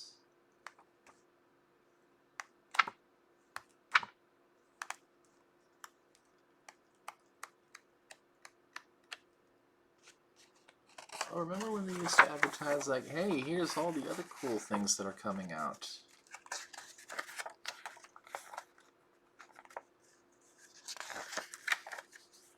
Look forward to all these things. Okay.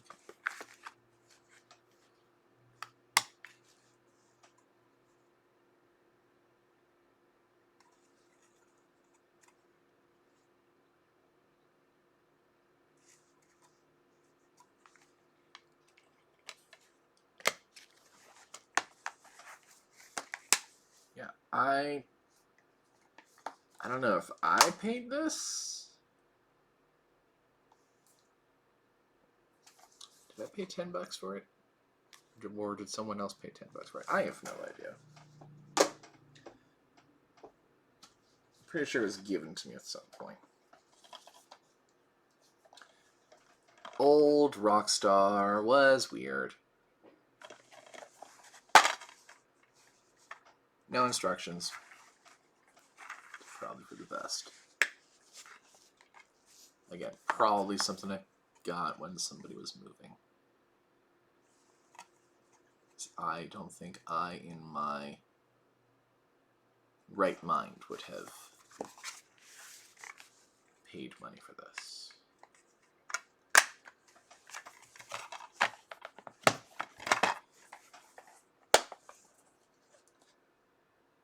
Look at this weird, cartoonish, not Grand Theft Auto by the makers of Grand Theft Auto.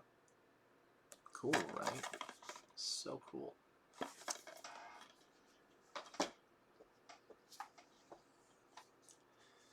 And again, kind of the same thing.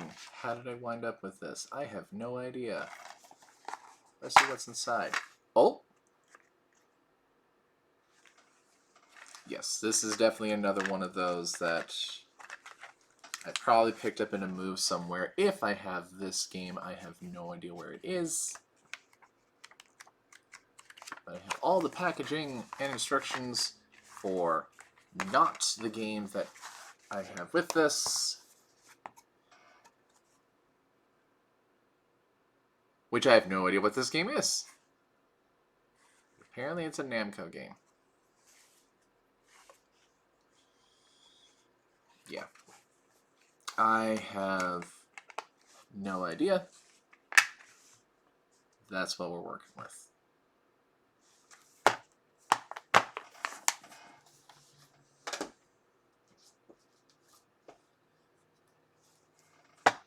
Talk about this timeless. I think if I remember correctly, this is one of those games that is backwards compatible with the current Xbox One hardware. So most likely people will still be looking for this one. Because it's still very fun. It's still a very solid arcade pilot game that does not have any complex controls whatsoever.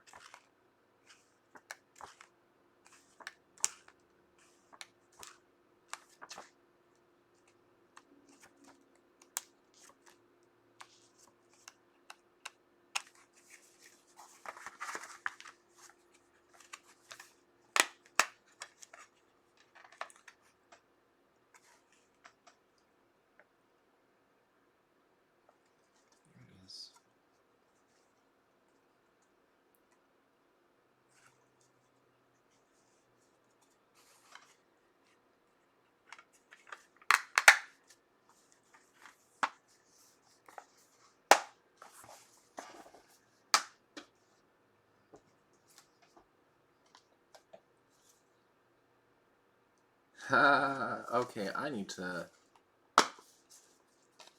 totally caught this, and at the risk of not doxing myself. So it's Ultimate Marvel vs. Capcom 3. And the reason that I am checking is that potentially sensitive information underneath where I had originally picked this up from a former employer. And it looks like at that time, I had paid $24.99 for it. Whether that has held value now, I don't know. One of the things that this one did do is that it is one of those double-sided cover things. So as we all know, that particular, I think it's done by Shinkiro, and we also have that art on the other side. Double-sided labels are cool. I like them. There it is. A lot of people still play this to this day. I am personally not the biggest fan of the world, but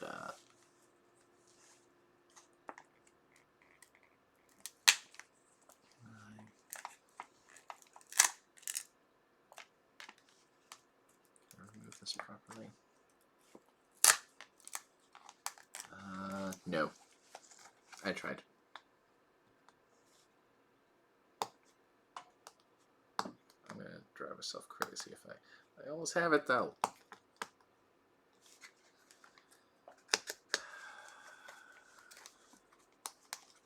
Derek, just leave it alone. Just leave it alone. Alright. There's that.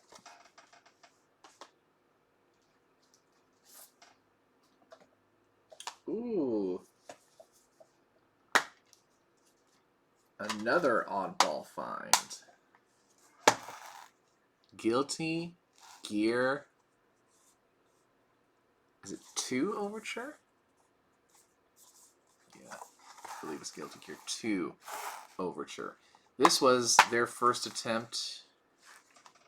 Here we go. Yeah, Guilty Gear 2 Overture. This was their... Oh yeah, some Sharpie there for reasons. Again, I picked up on the cheat. This was their first attempt at changing the formula up in a big way, because this is one of the few not fighting games for this particular franchise. This is like a mission... I think it's one of those like wave command sort of games. I'm not 100% certain. I just remember it not being very good. It is apparently very important to the lore of the game, so people who are familiar with this will want to get into it for that, for curiosity's sake alone, because it definitely talks a lot about things like the backdoor and stuff. But you only control... Oh yeah, and this is the debut of Sin, who is Kai Kisuke's son, who eventually becomes a character in Eaksword. And Izuna apparently, I think, has ties to the backyard. Dr. Paradigm. Yeah, this is a very lore focused game. Like, really wanting to flesh out the... Look at that design for Kai. How weird is that? Yeah. People that want to discover Guilty Gear will want to dive into this game, even though it is not great.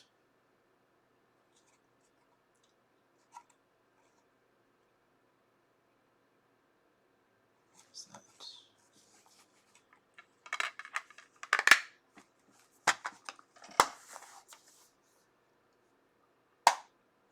Yep, somebody at one point had this pre-owned price of $3 or $2.49.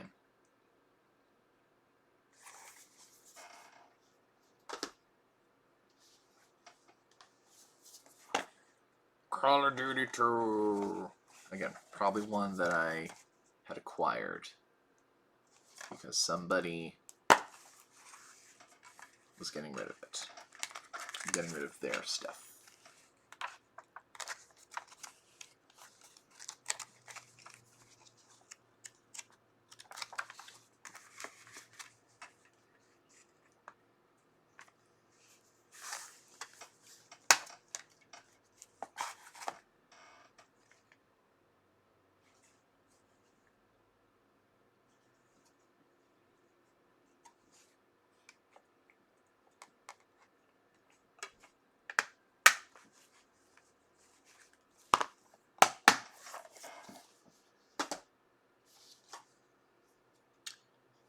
And another one that is the same thing, BioShock 2. I acquired this because I would never go out of my way to buy horror games. I do not like the sensation of being scared. So I'm sure this just stayed on my shelf for reasons. Apparently a multiplayer bonus, so this was probably how they locked away multiplayer back in the day. Code you have to scratch off, and I seriously doubt that that code is valid anymore.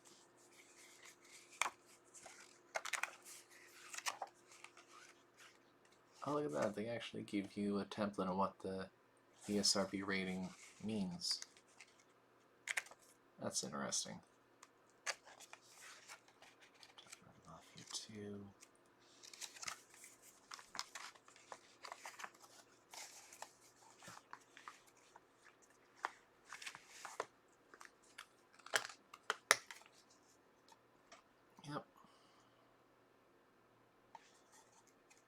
out too.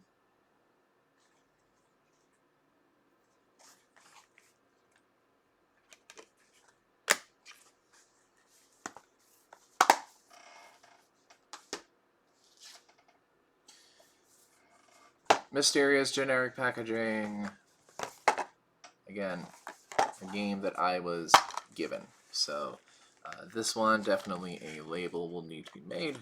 Potentially even a new packaging. Potentially. But it looks like Fallout New Vegas.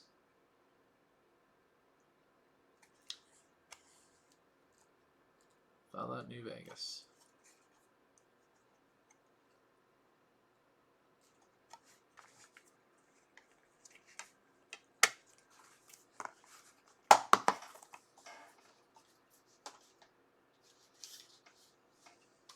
Another one that I just assimilated in my collection, Gears of War. I'm the war man. Fire and all kinds of serious and stuff.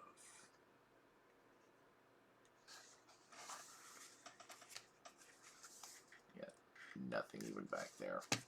Or if it was, again, this is just the condition that I had it. Ooh, this apparently has a bonus disc. And I have no idea what's on it.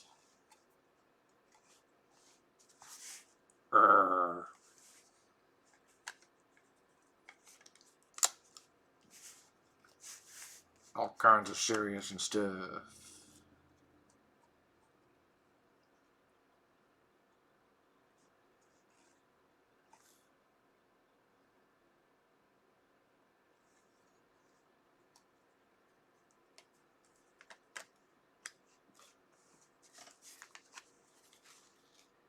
Gears of War, man.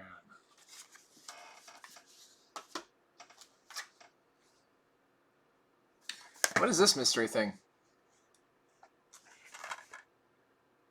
I think literally, when I bought this at a Groomstroop,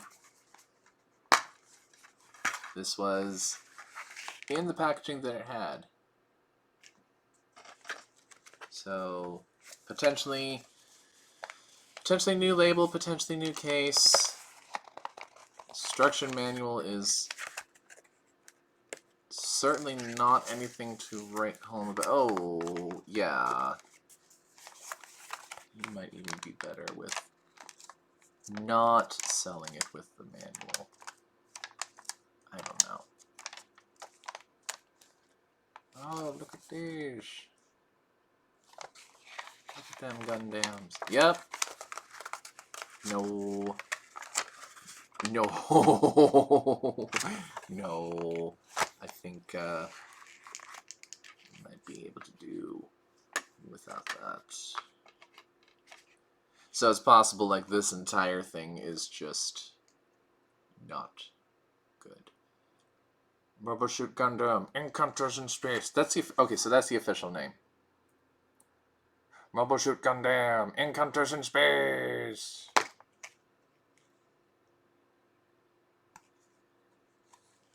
There it is. When was this made? It says 2003. 2003 was when this was made. Okay. Alright. And what else do we have? Another mysterious label from a relic of a different time. So a new label will be needed for Virtua Fighter 4.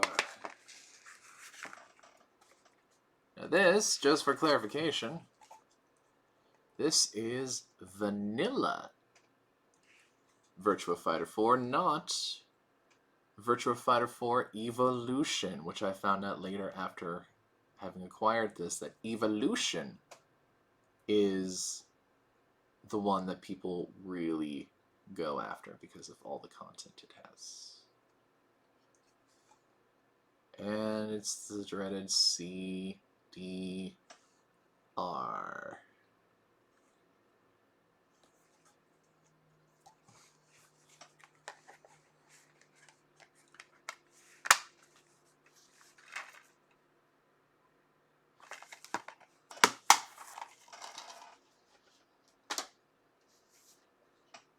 Here we go.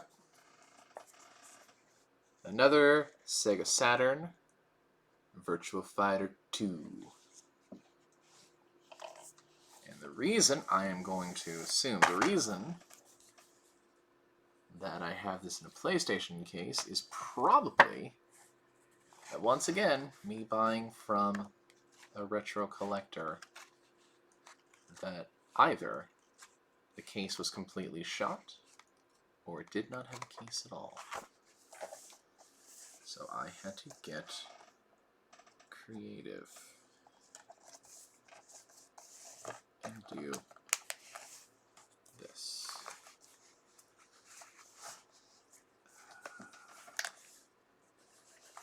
Let's try it from the other way.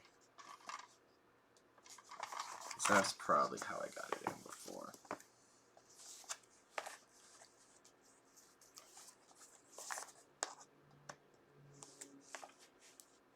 There we go. Because, there it is.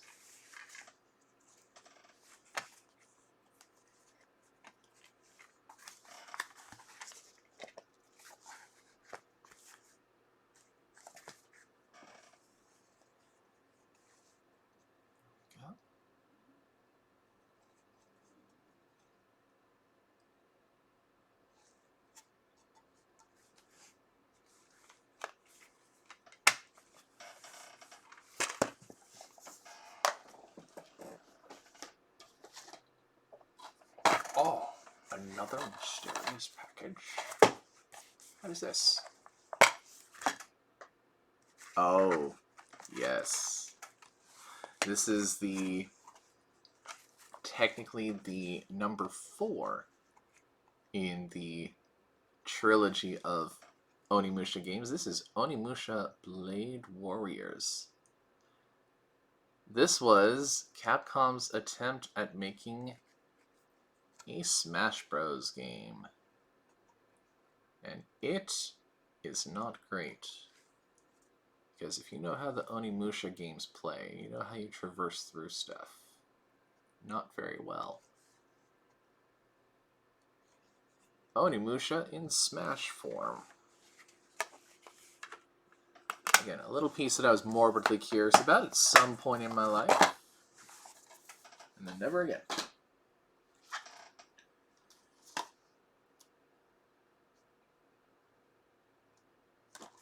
And another one that I do not have the original packaging for, Street Fighter EX3. This game is low-key amazing. Does not get the props it deserves. One reason that probably not a whole lot of people play it is another CD format game. I believe if this wasn't at launch, this was near launch.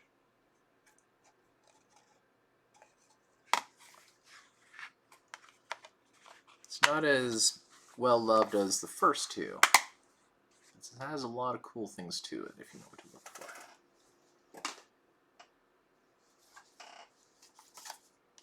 And it's another mysterious box. And what's inside? The Holy Grail.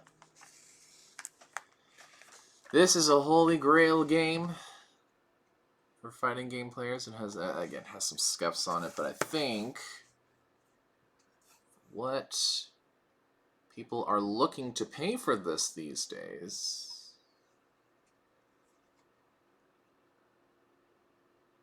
I want to say that this is not in bad shape.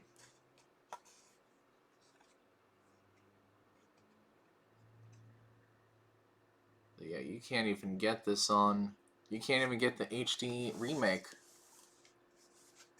on PS3 or 360 anymore. And to my knowledge, there has been no talks about re-releasing this.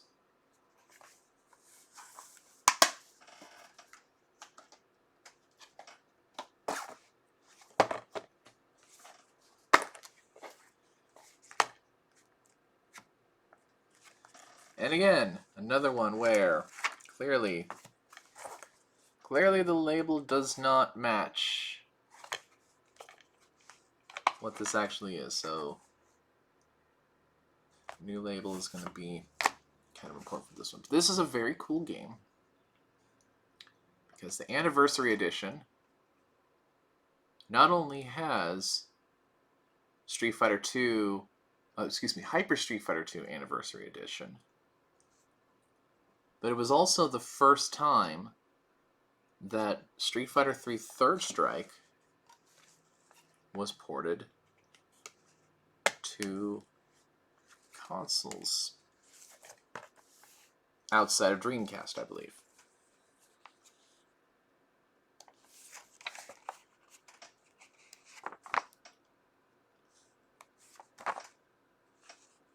There it is. Talks about all the things to expect from Third Strike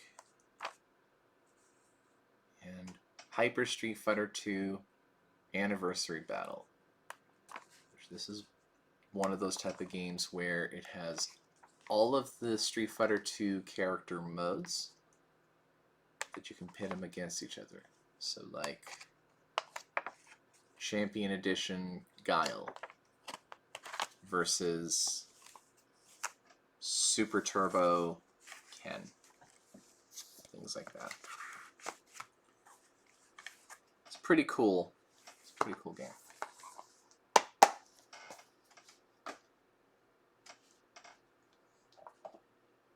Now I have this, not because I have the game. Well, that is super glossy on the camera. I'm going to try to not do that. So I don't have the game for this. However, the DVD I do have. I do this very creative thing where it is very much wedged in there.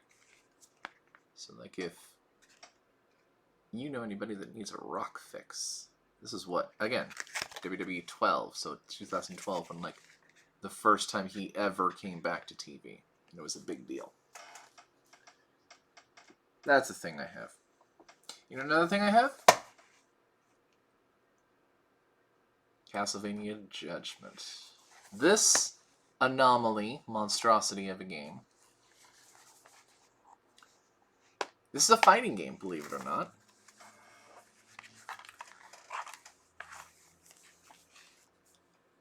And yes, that is not Light from Death Note. This is actually an interpretation of Simon Belmont. So yes, as you can gather, the manga artist for Death Note was collaborated to make designs for Castlevania characters. And there tends to be a pattern.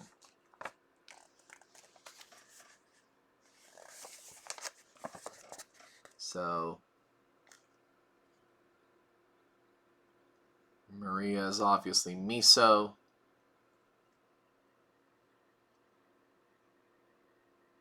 And then I think they just made Death into a Shinigami. Yup.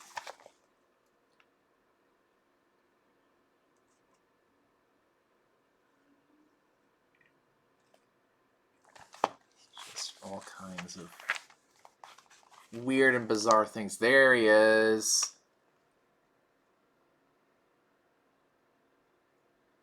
Death is just Ryuk. And the other weird thing they did is they incorporated Order of Ecclesia in the weirdest way possible. So I believe, if I remember correctly, you have to have a DS and the Order of Ecclesia game in order to unlock the main character from Order of Ecclesia. There's a bunch of other weird things that they did with this game. Be good to have like a conversation topic one day about it, because it's such a weird anomaly of a game. I think it might even say here. Yeah, like Game Boy Link. Game Boy Link is what you use to unlock stuff, and then like if you don't progress through the game correctly, you'll actually legitimately lose characters to unlock. It's kind of wild. I don't know what else is wild. Not that I have Dragon Ball Xenoverse 2, which I actually technically don't anymore. I bought the collector's edition on the cheap, and I think I traded the game back in right away. I still have the soundtrack for it, but this is where I decided to keep this copy of Super Street Fighter 4 Arcade Edition for the 360. Because boxes are hard. Boxes are hard to maintain and try to find.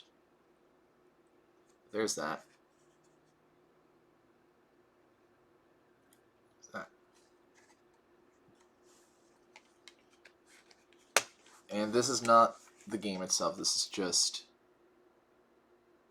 a soundtrack that came with the steelbook. It's a nice steelbook.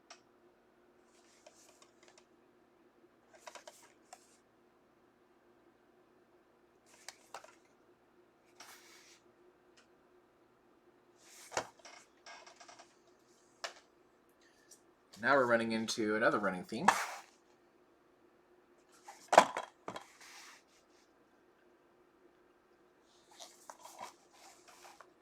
These are pretty self-explanatory, especially considering that the HD remake of this trilogy was horrendous. They actually censored a lot of stuff in the HD version of this particular game,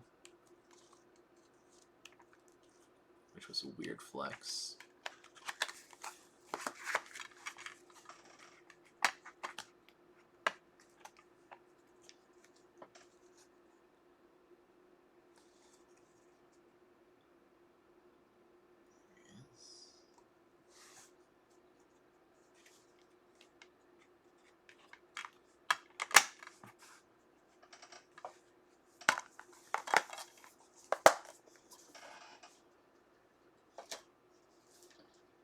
And the pattern continues. Budokai 2. The one game that was completely omitted from the trilogy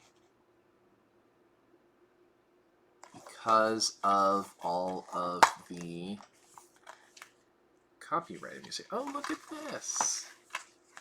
Look at what pleasantly surprised me. Original Atari stickers. How wonderful.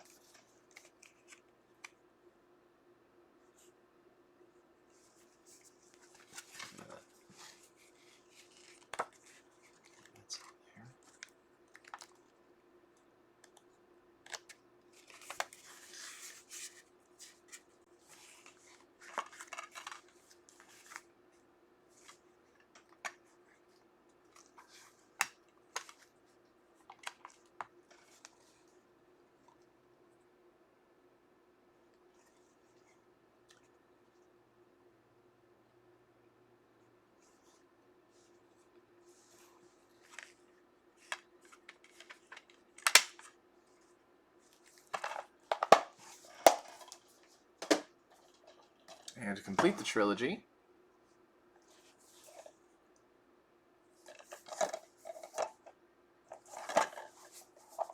yeah, I couldn't get an original label for this or instruction booklet. I was just like, and now the Trinity is complete.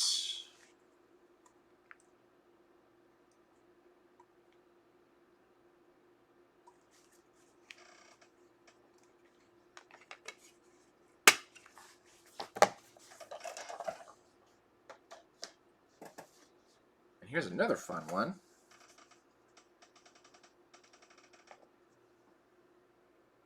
Super Dragon Ball Z. This was apparently a game that was designed by original Street Fighter II developers. It is a very stiff-feeling 3D game.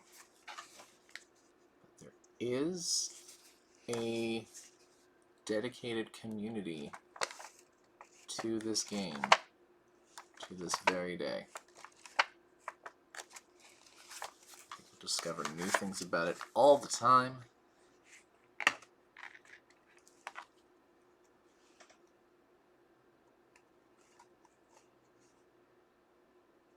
It's definitely one of those difficult to learn, difficult to master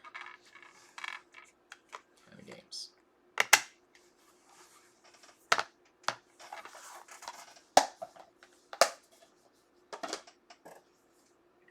Speaking of other fun relics,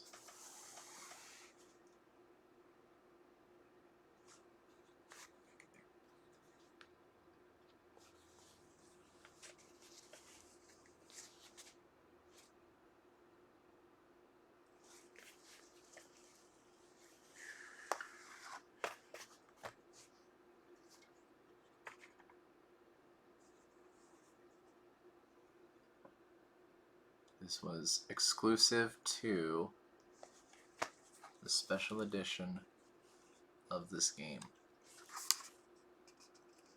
So, the comic that is used in the opening for this game, they actually made a physical version of it. All that Shinkiro art. Oh, that's super cool art.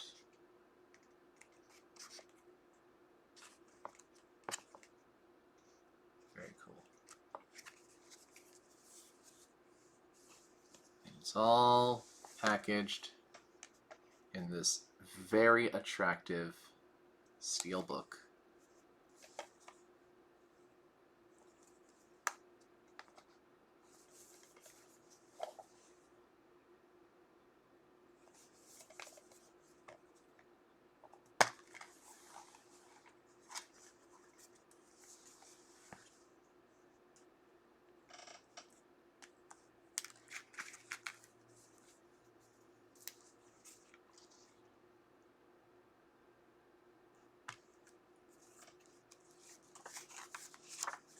This was the reason that I first got a PlayStation 3.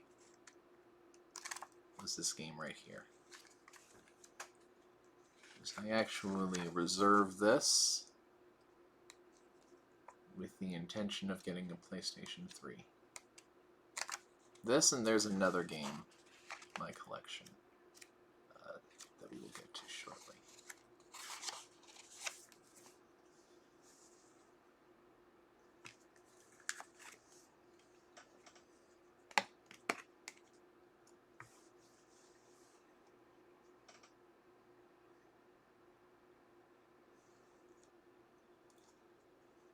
Vanilla Marvel vs. Capcom 3.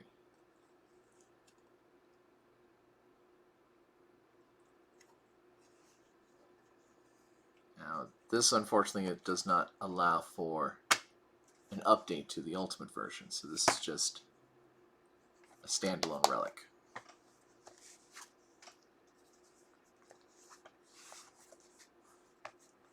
But,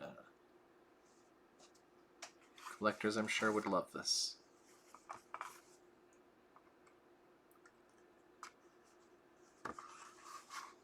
If they don't, then I can remember the times with it.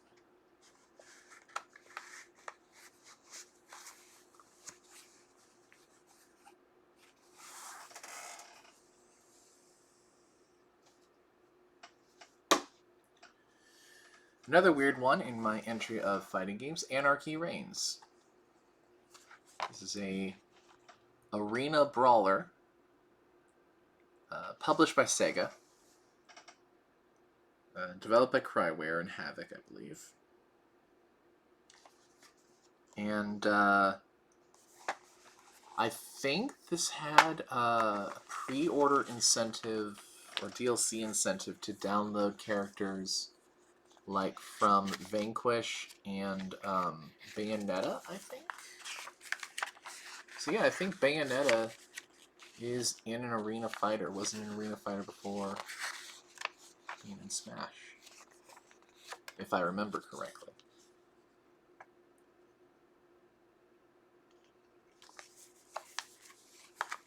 Yeah, very strange game.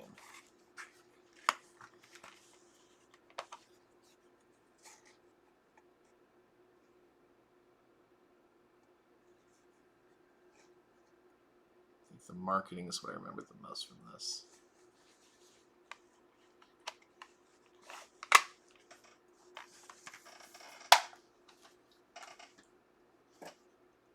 And we talked about one aspect of this earlier. Full release of Tekken Tag Tournament 2.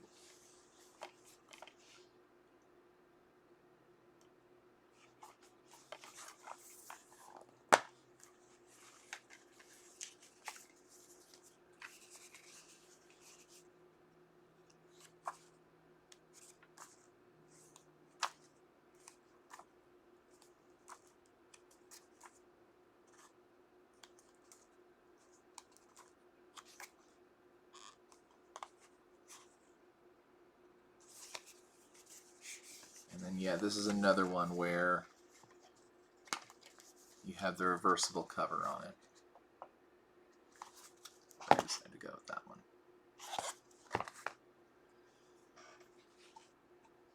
There he is.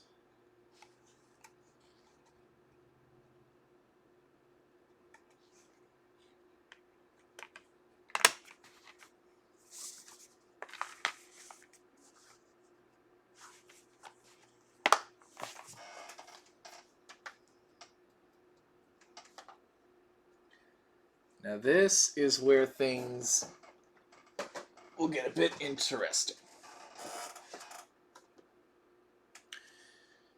So I have this, but then I also sort of have this. Let me explain. So the contents of this collector's edition of Street Fighter IV, vanilla Street Fighter IV when it first came out. Again, this was the other thing that made me want to get a PlayStation 3.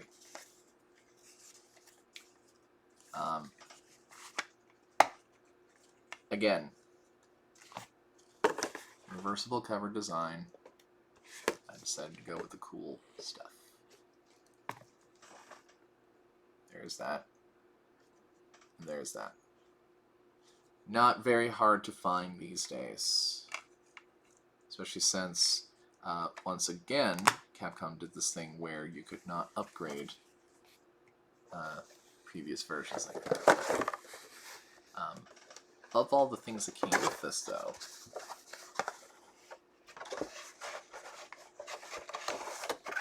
take a moment here.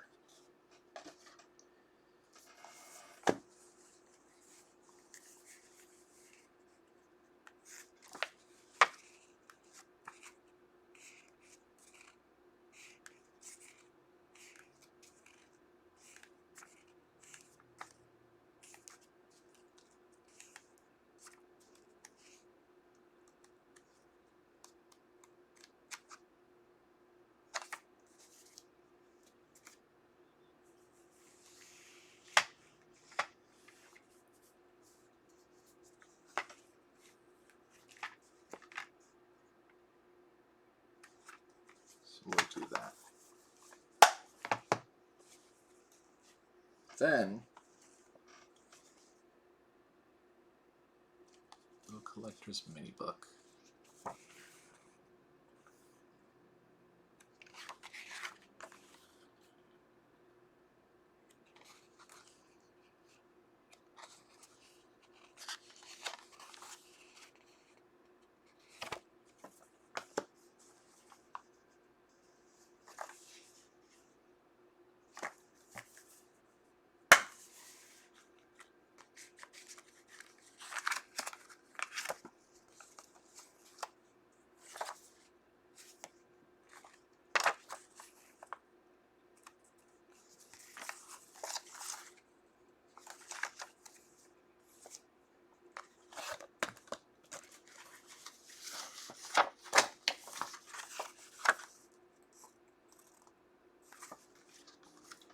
actually is.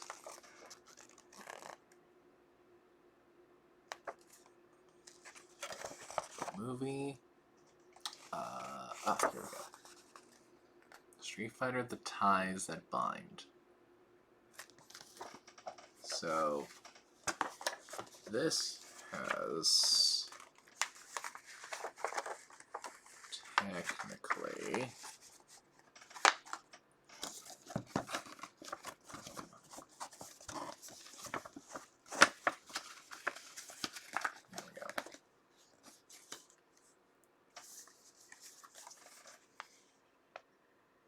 So this has the Blu-ray movie and has a soundtrack with it. Which again, I believe was only released for the collector's edition of Street Fighter 4.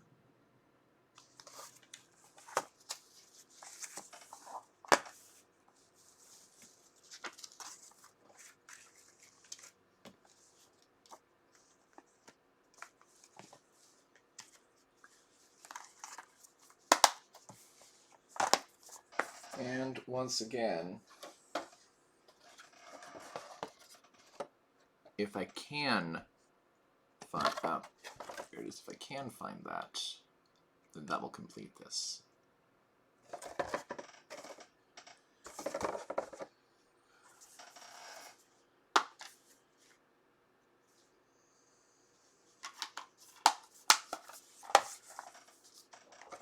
That is all going in here.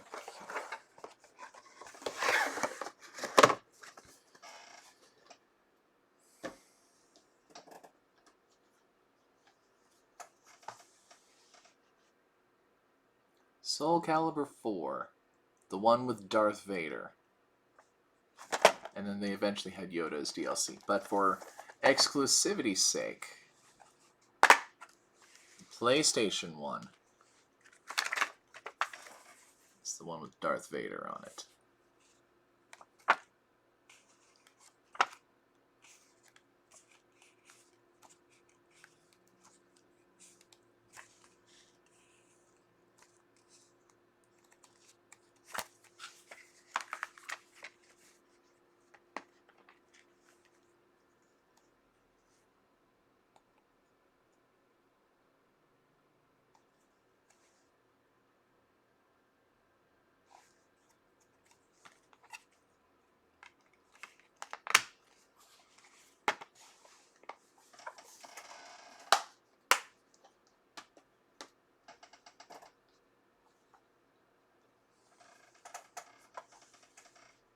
WWE All-Stars by THQ. Effectively, the NBA Jam of arena fighters. No instruction booklet.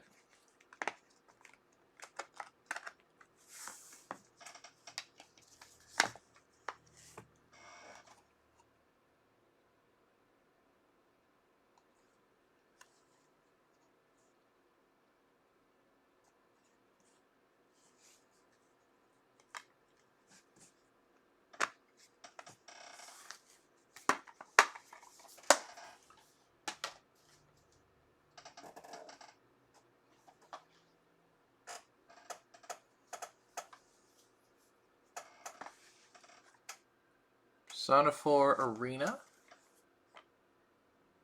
which is a very fun Atlas distributed fighting game. What is that doing in there? This was a code from. So I have this in there. Don't worry about that. That's fine. It's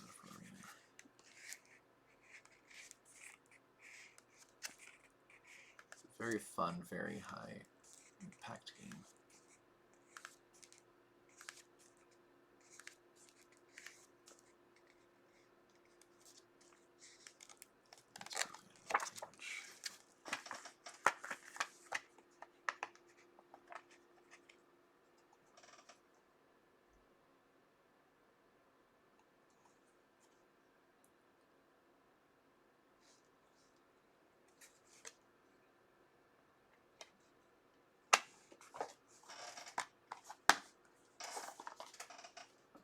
Alright.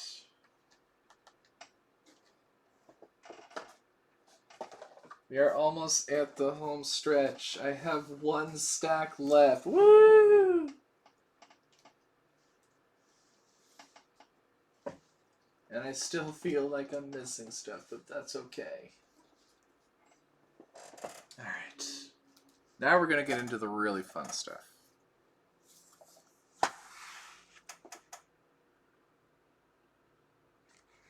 Kirby, Kirby, Kirby, you're number one. Look at all these games, they're lots of fun.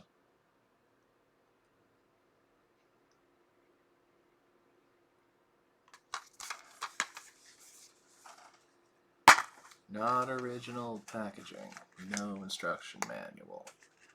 But what I can tell you, what's the funny thing, is when I was going through these, this was still in my Wii.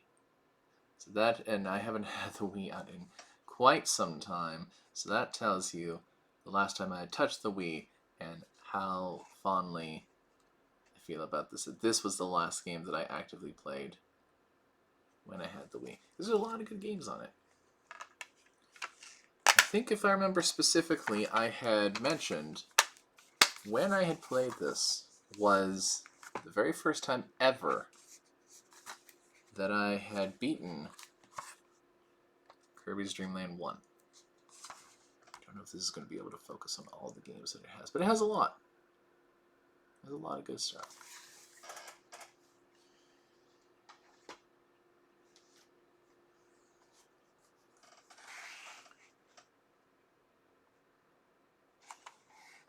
Persona 4, the original PlayStation 2. I had lucked out because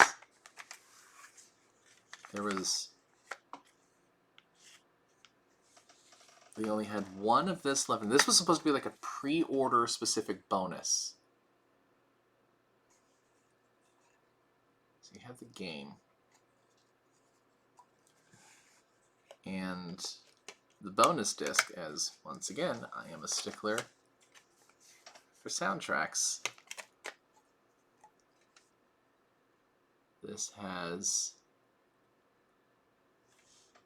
a light sample soundtrack to it. It's beautiful.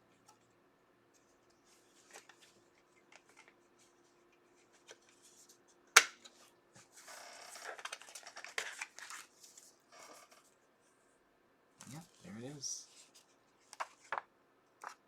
This was Persona 4 before they released Golden for Vita and added all that content to it.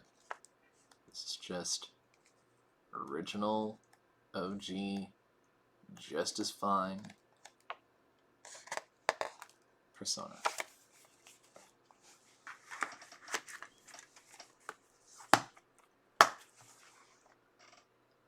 Bonus disc.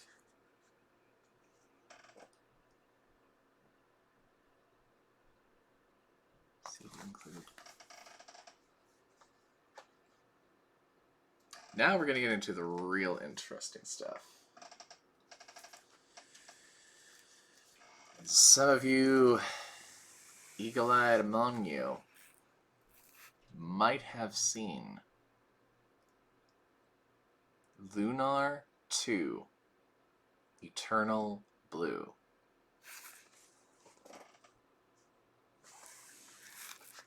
Now, this is not as complete as I would like, but I got it in the condition that I got it in. So let's go ahead and take a look real quick.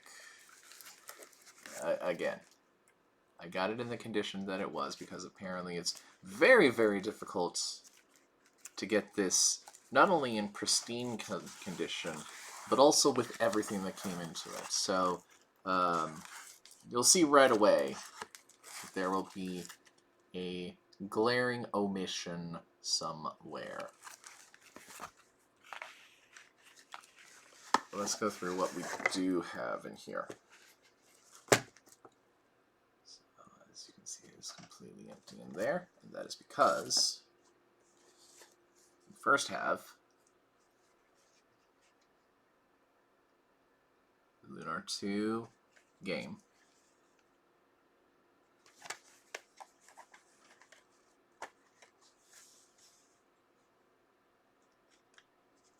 That's actually, since it's been a minute. Okay. So here's disc 2. And that's the condition we're working with.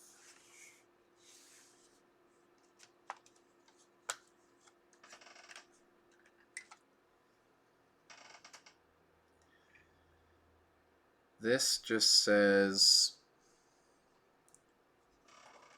making of Eternal Blue.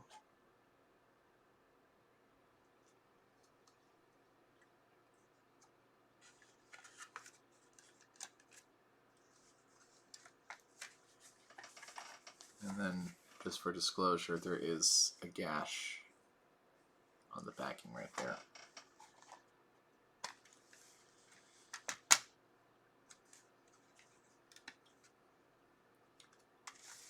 In the back here is where we have disc 1.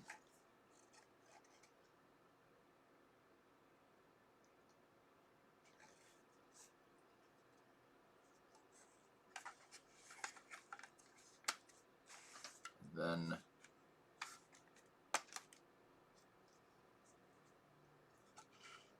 disc 3.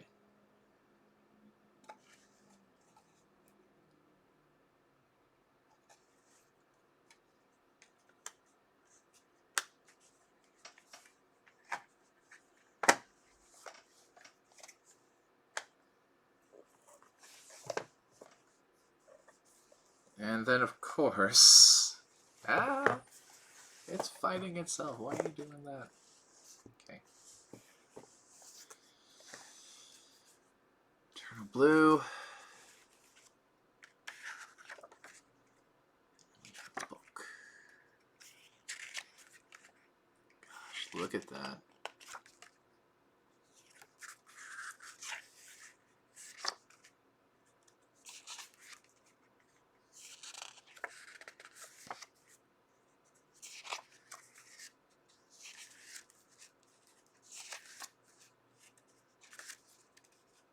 Talk about putting care in your product. Holy crap. You can see why a lot of people love this.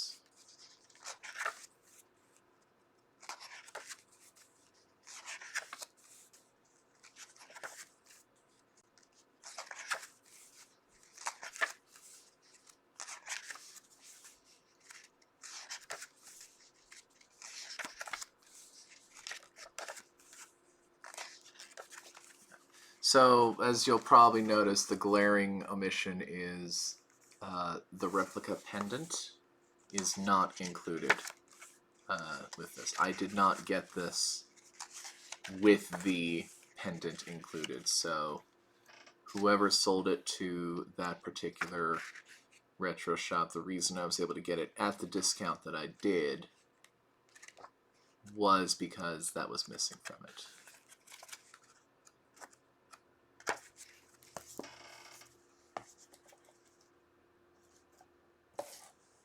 And then, of course, the Omake box, which apparently is like almost like a Commander style game. I still haven't looked into everything that is involved with this. But you have a nice map. Here's a illustration on the back. And then, yeah, you just have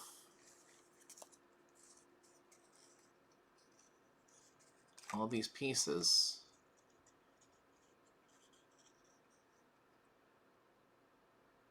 And that's how you set them up, and I guess it's for a game of some manner.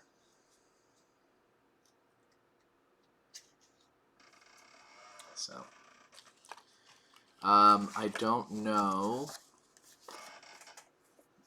I honestly don't know if it is a complete what have you, so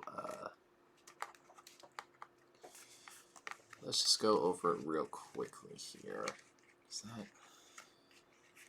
No, that does not. I don't think. You know what, I'm not even going to try, because I'm sure some of you are getting anxiety just watching me doing that. So, we have a Leo. We have the Runfair. We have the Mystère. We have the Lune. We have the Lamina. We have the Lucia, the Nina, the Pinta, the Santa Maria. We have the Ruby Soho. We have the Galleon. We have the Althenia.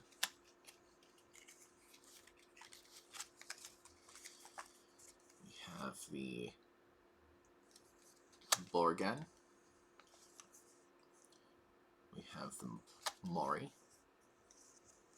And then we have the Lucia.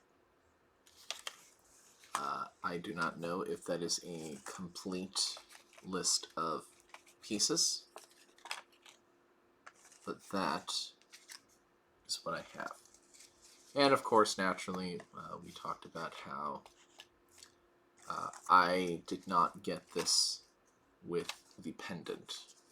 So that is missing from this set. That's what that is.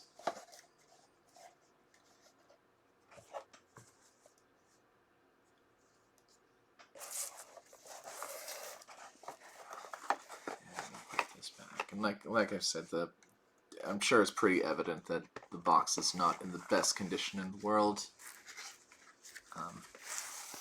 That's a good indicator right there. Yeah. I'm just sure that, like, this is really hard to keep in pristine condition unless you have done it from day one. Which I know there are collectors that have, but this was not the case.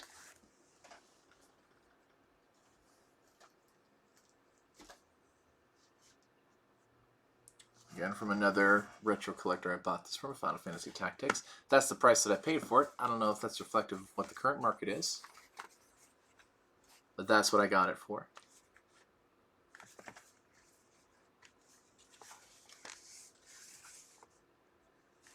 Back in the golden days of Squaresoft. Kind of miss when Squaresoft took chances to be different. A lot of people really like this arc. War of the Lions, I think it was, that they have replaced for PSP.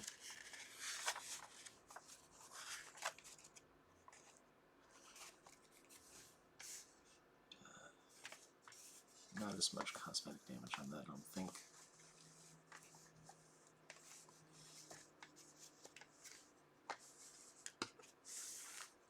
There that is. And there this is.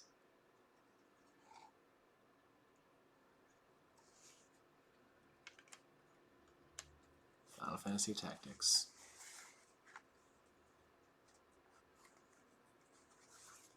I don't think I've ever completed this, but I think I was just too young to really get into this when this was at the height. Because again, we're talking like, what, when was this? 95? 96, 97? Something like that? And I must have played it later, 97, 98. So I was 12 or 13 at the time. Didn't really get RPGs back then. I totally forgot I had this. No original packaging whatsoever, with the exception of backing for Star Gladiator, Episode 1, Final Crusade. And this would eventually get a series called Plasma Sword, or a sequel called Plasma Sword, Dreamcast only. I had discovered some time ago that this was originally to be Capcom's attempt at a Star Wars game. And Lucas said no. And they went ahead and released it anyway because they were so far in development and they just changed everybody. And that's why you have a not Wookiee and a not Yoda and all that.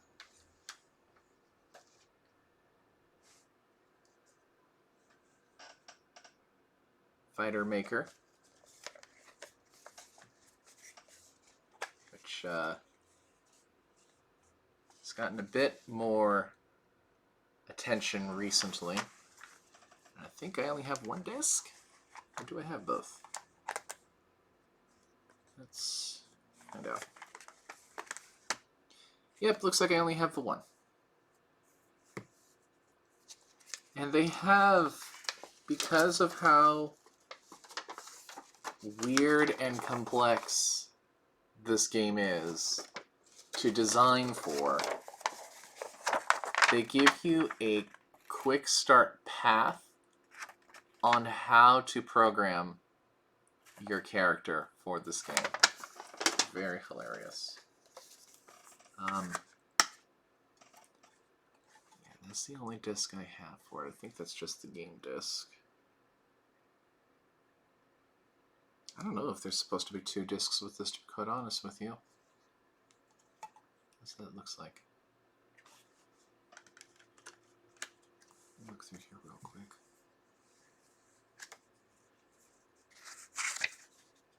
Does it say?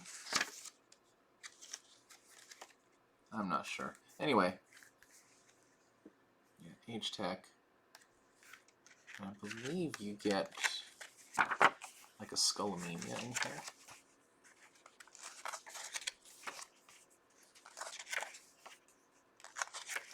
But yeah. Yeah, there's a Skullomania, alright. But yeah, very primitive look at what programming looked like at that time, what the possibilities were. Definitely your SmackDown 1 create a character skills are not going to translate over here.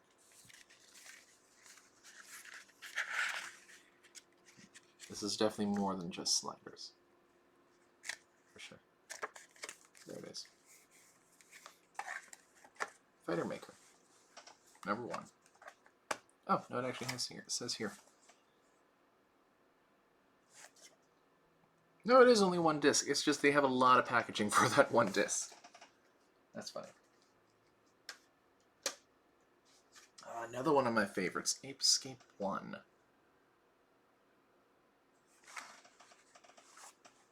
I will say this is definitely up there with one of my all-time PlayStation 1 favorites.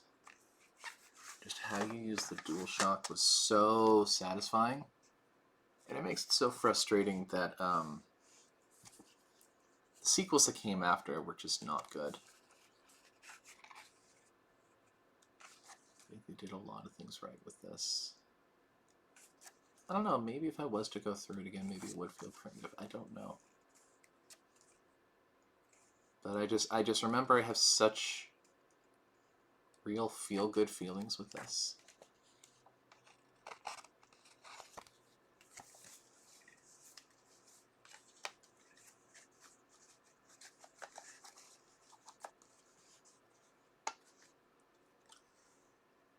Here it is.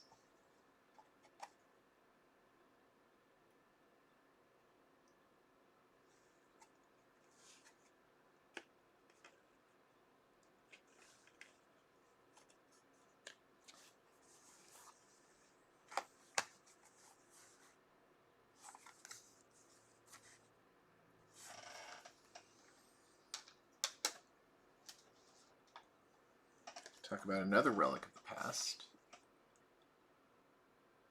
Final Fantasy Anthology.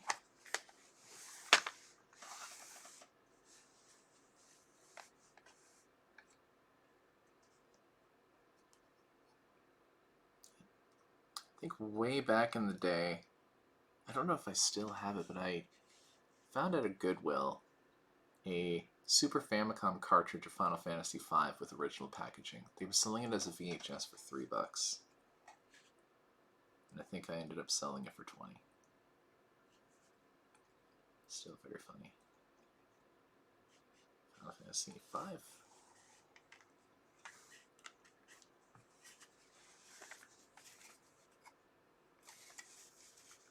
And then, in a lot of people's opinions, Final Fantasy VI, the best Final Fantasy game of all time. I have not gone through and completed this, but I will say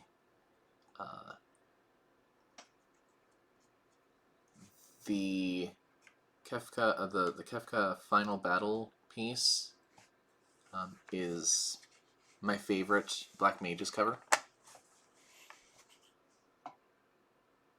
There she is. If this is supposed to have an instruction manual, I do not have it. There it is.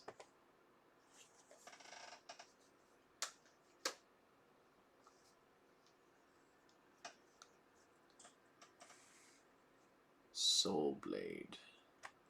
Before it was called Soul Calibur.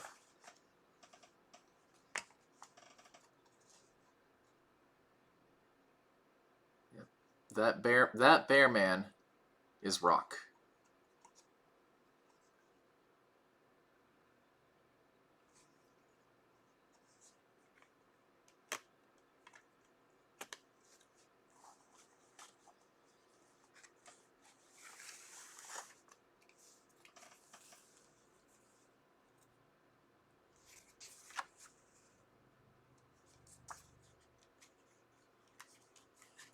It actually shows you what the old Namco fight stick. That's very cool. I still would like to try to find one of those. Tried contacting a couple of places that may have had it and never heard back.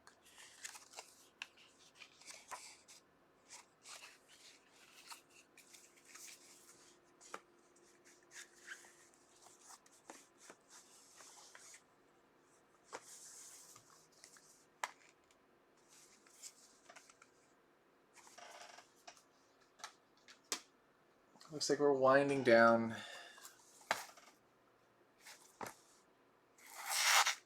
Generic packaging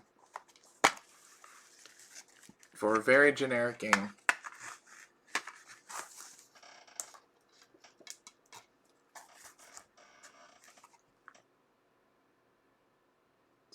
Somebody numeralize this. I'm sure that's not going to be worth a whole lot, but it's there. Pretty sure I acquired this from somebody.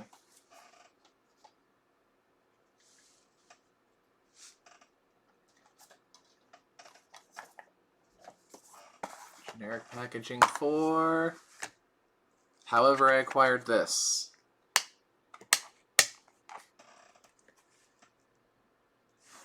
Which it looks like it's another copy of the SpongeBob SquarePants movie. Again, no idea how I acquired this, but it's there.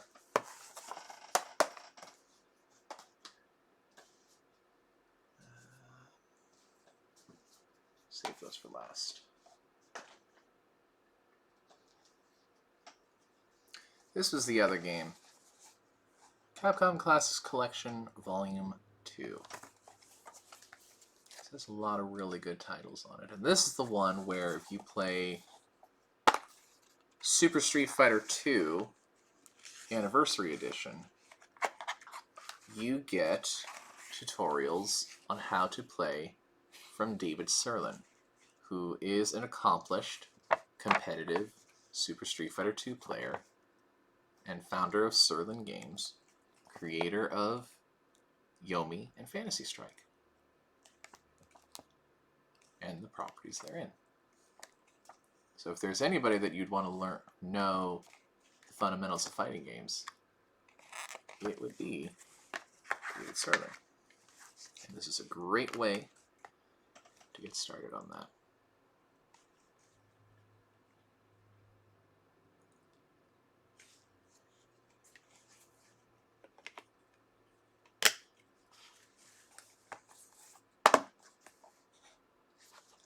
Good.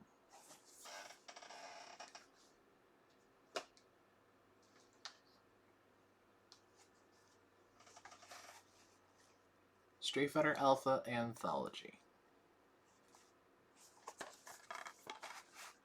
There's all of these great games attached to it. Alpha, Alpha 2, Alpha 2 Gold, Alpha 3, Super Gem Fighters.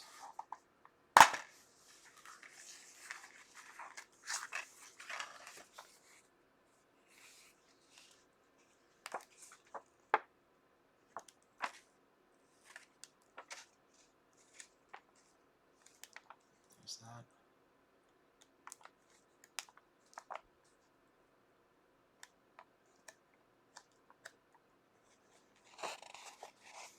Yep, back when it was advertising Universal Fight System, I believe. Which that game is still going on to this day. I just wish it was more popular out here. It's like, unless you're in Chicago, that game doesn't seem to get play.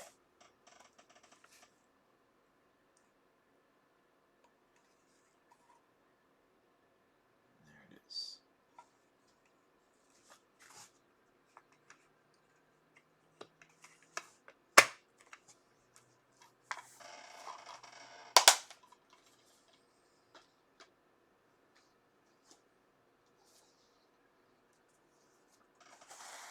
Capcom versus SNK2EO. This is, from a competitive standpoint, one of the least favorite ways to play the game, because the EO means is that they added some balancing, which also meant reducing certain ways of movement. So some people don't like it for that reason. I'm perfectly fine with it. I personally like, first of all, Shinkiro doing all of the SNK styled art is absolutely amazing.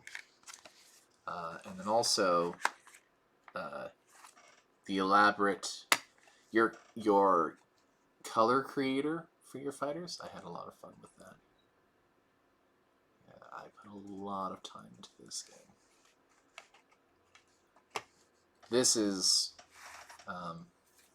my 1A and 1B for favorite fighting games. It's Capcom vs. SNK 2 and Street Fighter Alpha 3.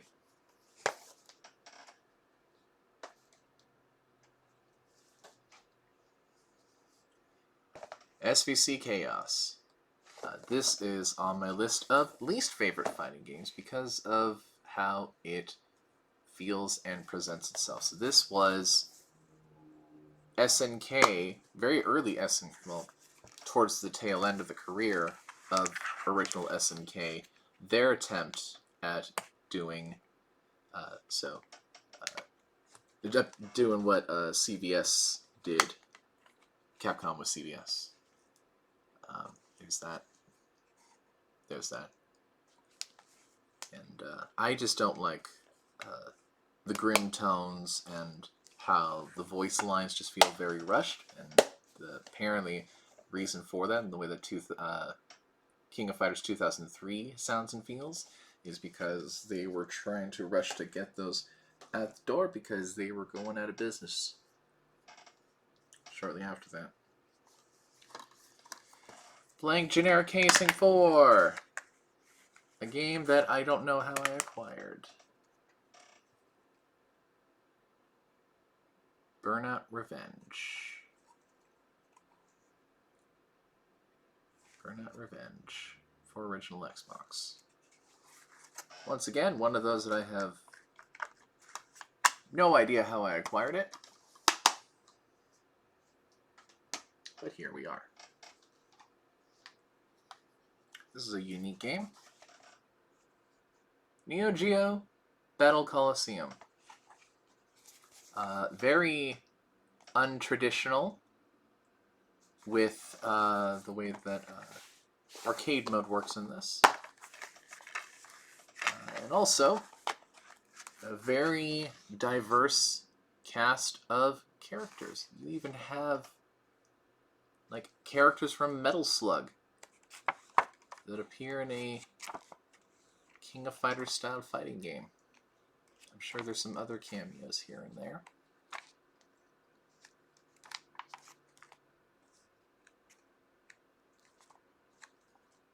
That's what. And they had a couple of original protagonists specifically for this game. There was also a particular like story thing where like you had to take on as many fights as you can, and then once the timer runs out, you finish that match, then go into the final battle, and then you have one shot to kill the final boss, and then it's game over, win or lose. It was really weird. There it is.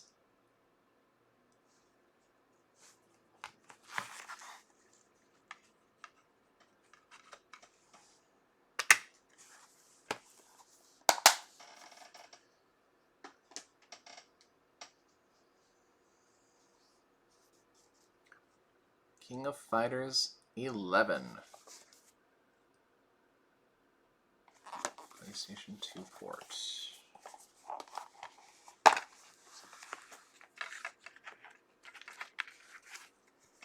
This is a very interesting game. I believe this is done by the same development, or at least the same design company as another lesser known game called Rumblefish. I think they either did Rumblefish or they did I think the Japanese series is called Power Instinct. They have games like Match or Melee under that very weird umbrella. And yeah, that production team eventually did King of Fighters 11. It's a strange game. It feels alright. It's just very strange.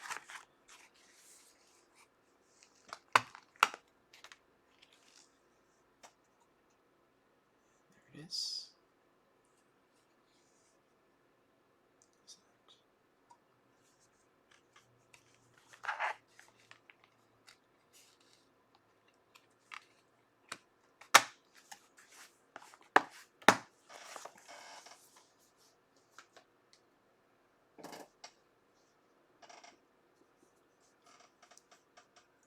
King of Fighters 2006, aka King of Fighters Maximum Impact 1. I believe it is the second ever attempt at a 3D King of Fighters fighting game. First one was, there was a very obscure Fatal Fury. I think it's called Fatal Fury Wild Ambition, was the first time they ever attempted doing a 3D King of Fighters style game. And it's wild. Some of the decisions that were made for that game are questionable. Some of them did not age very well. But it's a silly game. It's a silly game that historians of the franchise will dive into. Speaking of history-specific games, King of Fighters Neowave. Now, to my understanding, This is a very specific exclusive because I believe Microsoft secured the rights to have this game in particular be an Xbox-only game in the States. Because I believe if you are looking to try to find this in Japan, Japan only ever got a PlayStation 2 port of this. And it's not a spectacular King of Fighters game. It plays just like a King of Fighters game. It's fine. But I think from a historical context, I find it fascinating.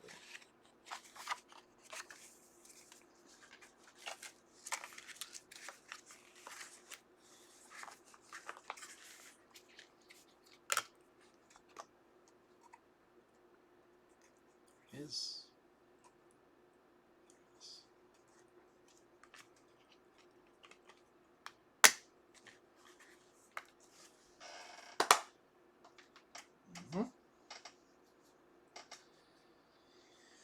Yep, and just as I had mentioned earlier, Dead or Alive Ultimate 1. I do have 2 somewhere. I do have a case for 2 somewhere. But I just don't know where at the moment. But these would have come bundled 1 and 2 together in a DOA Ultimate package.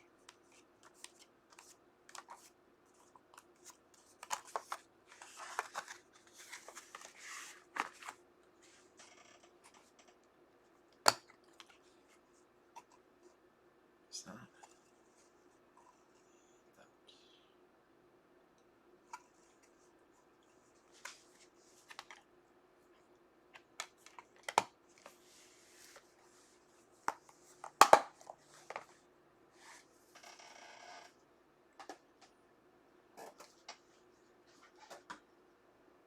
We are almost done. We just got a few more left to go through. This one, Arcana Hearts. So this was, when was this published? 2008. 2008 was when this was released new. I specifically pre-ordered this having no idea what it was, other than it was a fighting game. I believe there are 2 versions, technically, of Arcana Hearts in here. This technically takes place before the... so PlayStation 3 has digital versions of Arcana Hearts 3 and 3 Love Max. So this is before all of that. Very, very prominent anime trope type of stuff, but I found that, so there's actually I'll go into the bag real quick. There is a Arcana system in which you kind of, it's almost like a summon that allows you to get additional moves based on what Arcana you select. It plays fine. Plays fine. If people are looking for it, they'll know what to look for. But it plays fine.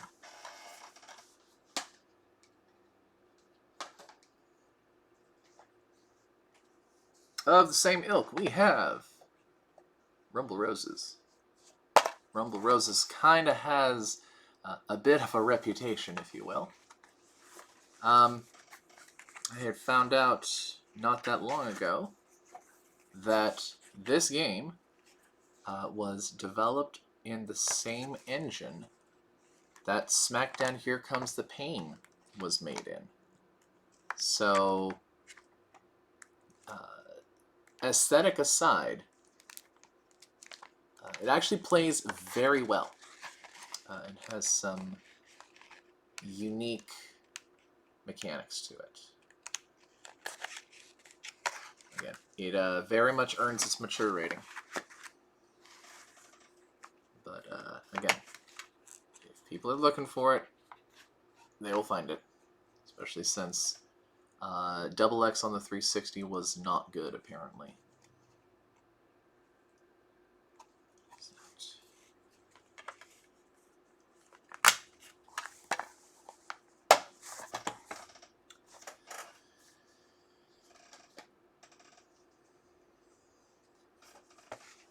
Mortal Kombat Deception.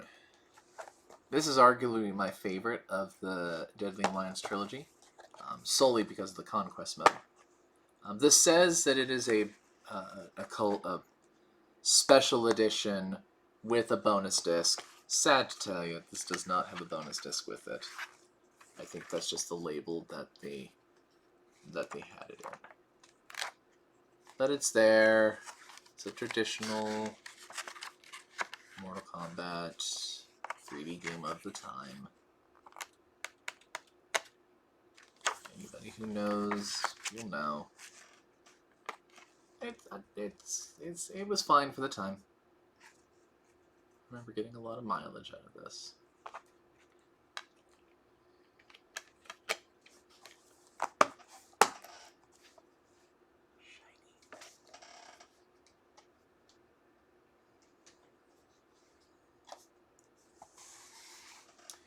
Guilty Gear Isuka. Again, another not fighting game. Guilty Gear game. I believe this plays more like a beat 'em up with some pseudo RPG elements to it. You effectively level up your character, and when you get to certain levels, you take on specific enemies, and then you just keep grinding, and then once you beat the last boss when you reach max level, you win. I think there's some other things with it, but I don't think there's like a versus mode. I think it's a co-op, but not a versus. It has been forever since I played this.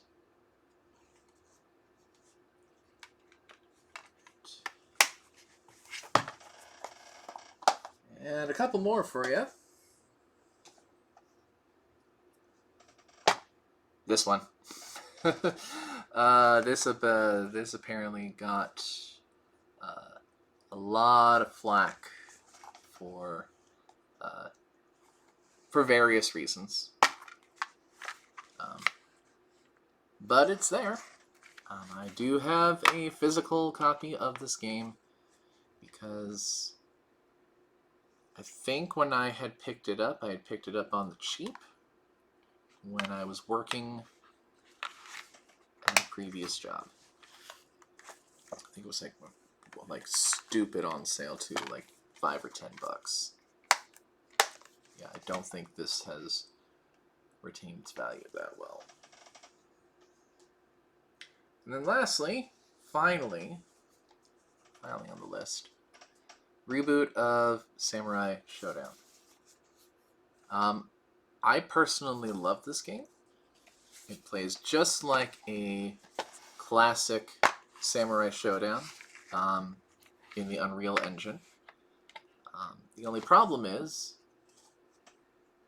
that it does not have rollback netcode. That is a big sticking point for a lot of competitive people, and the not great online play really has hindered its growth, and it makes me very sad to discover that. But yeah, that is, for the time being, what I can find in my collection. Thank you very much for taking the time to watch this. If you are catching this on demand, I will also make a highlight clip to potentially whittle it down a bit. But until next time,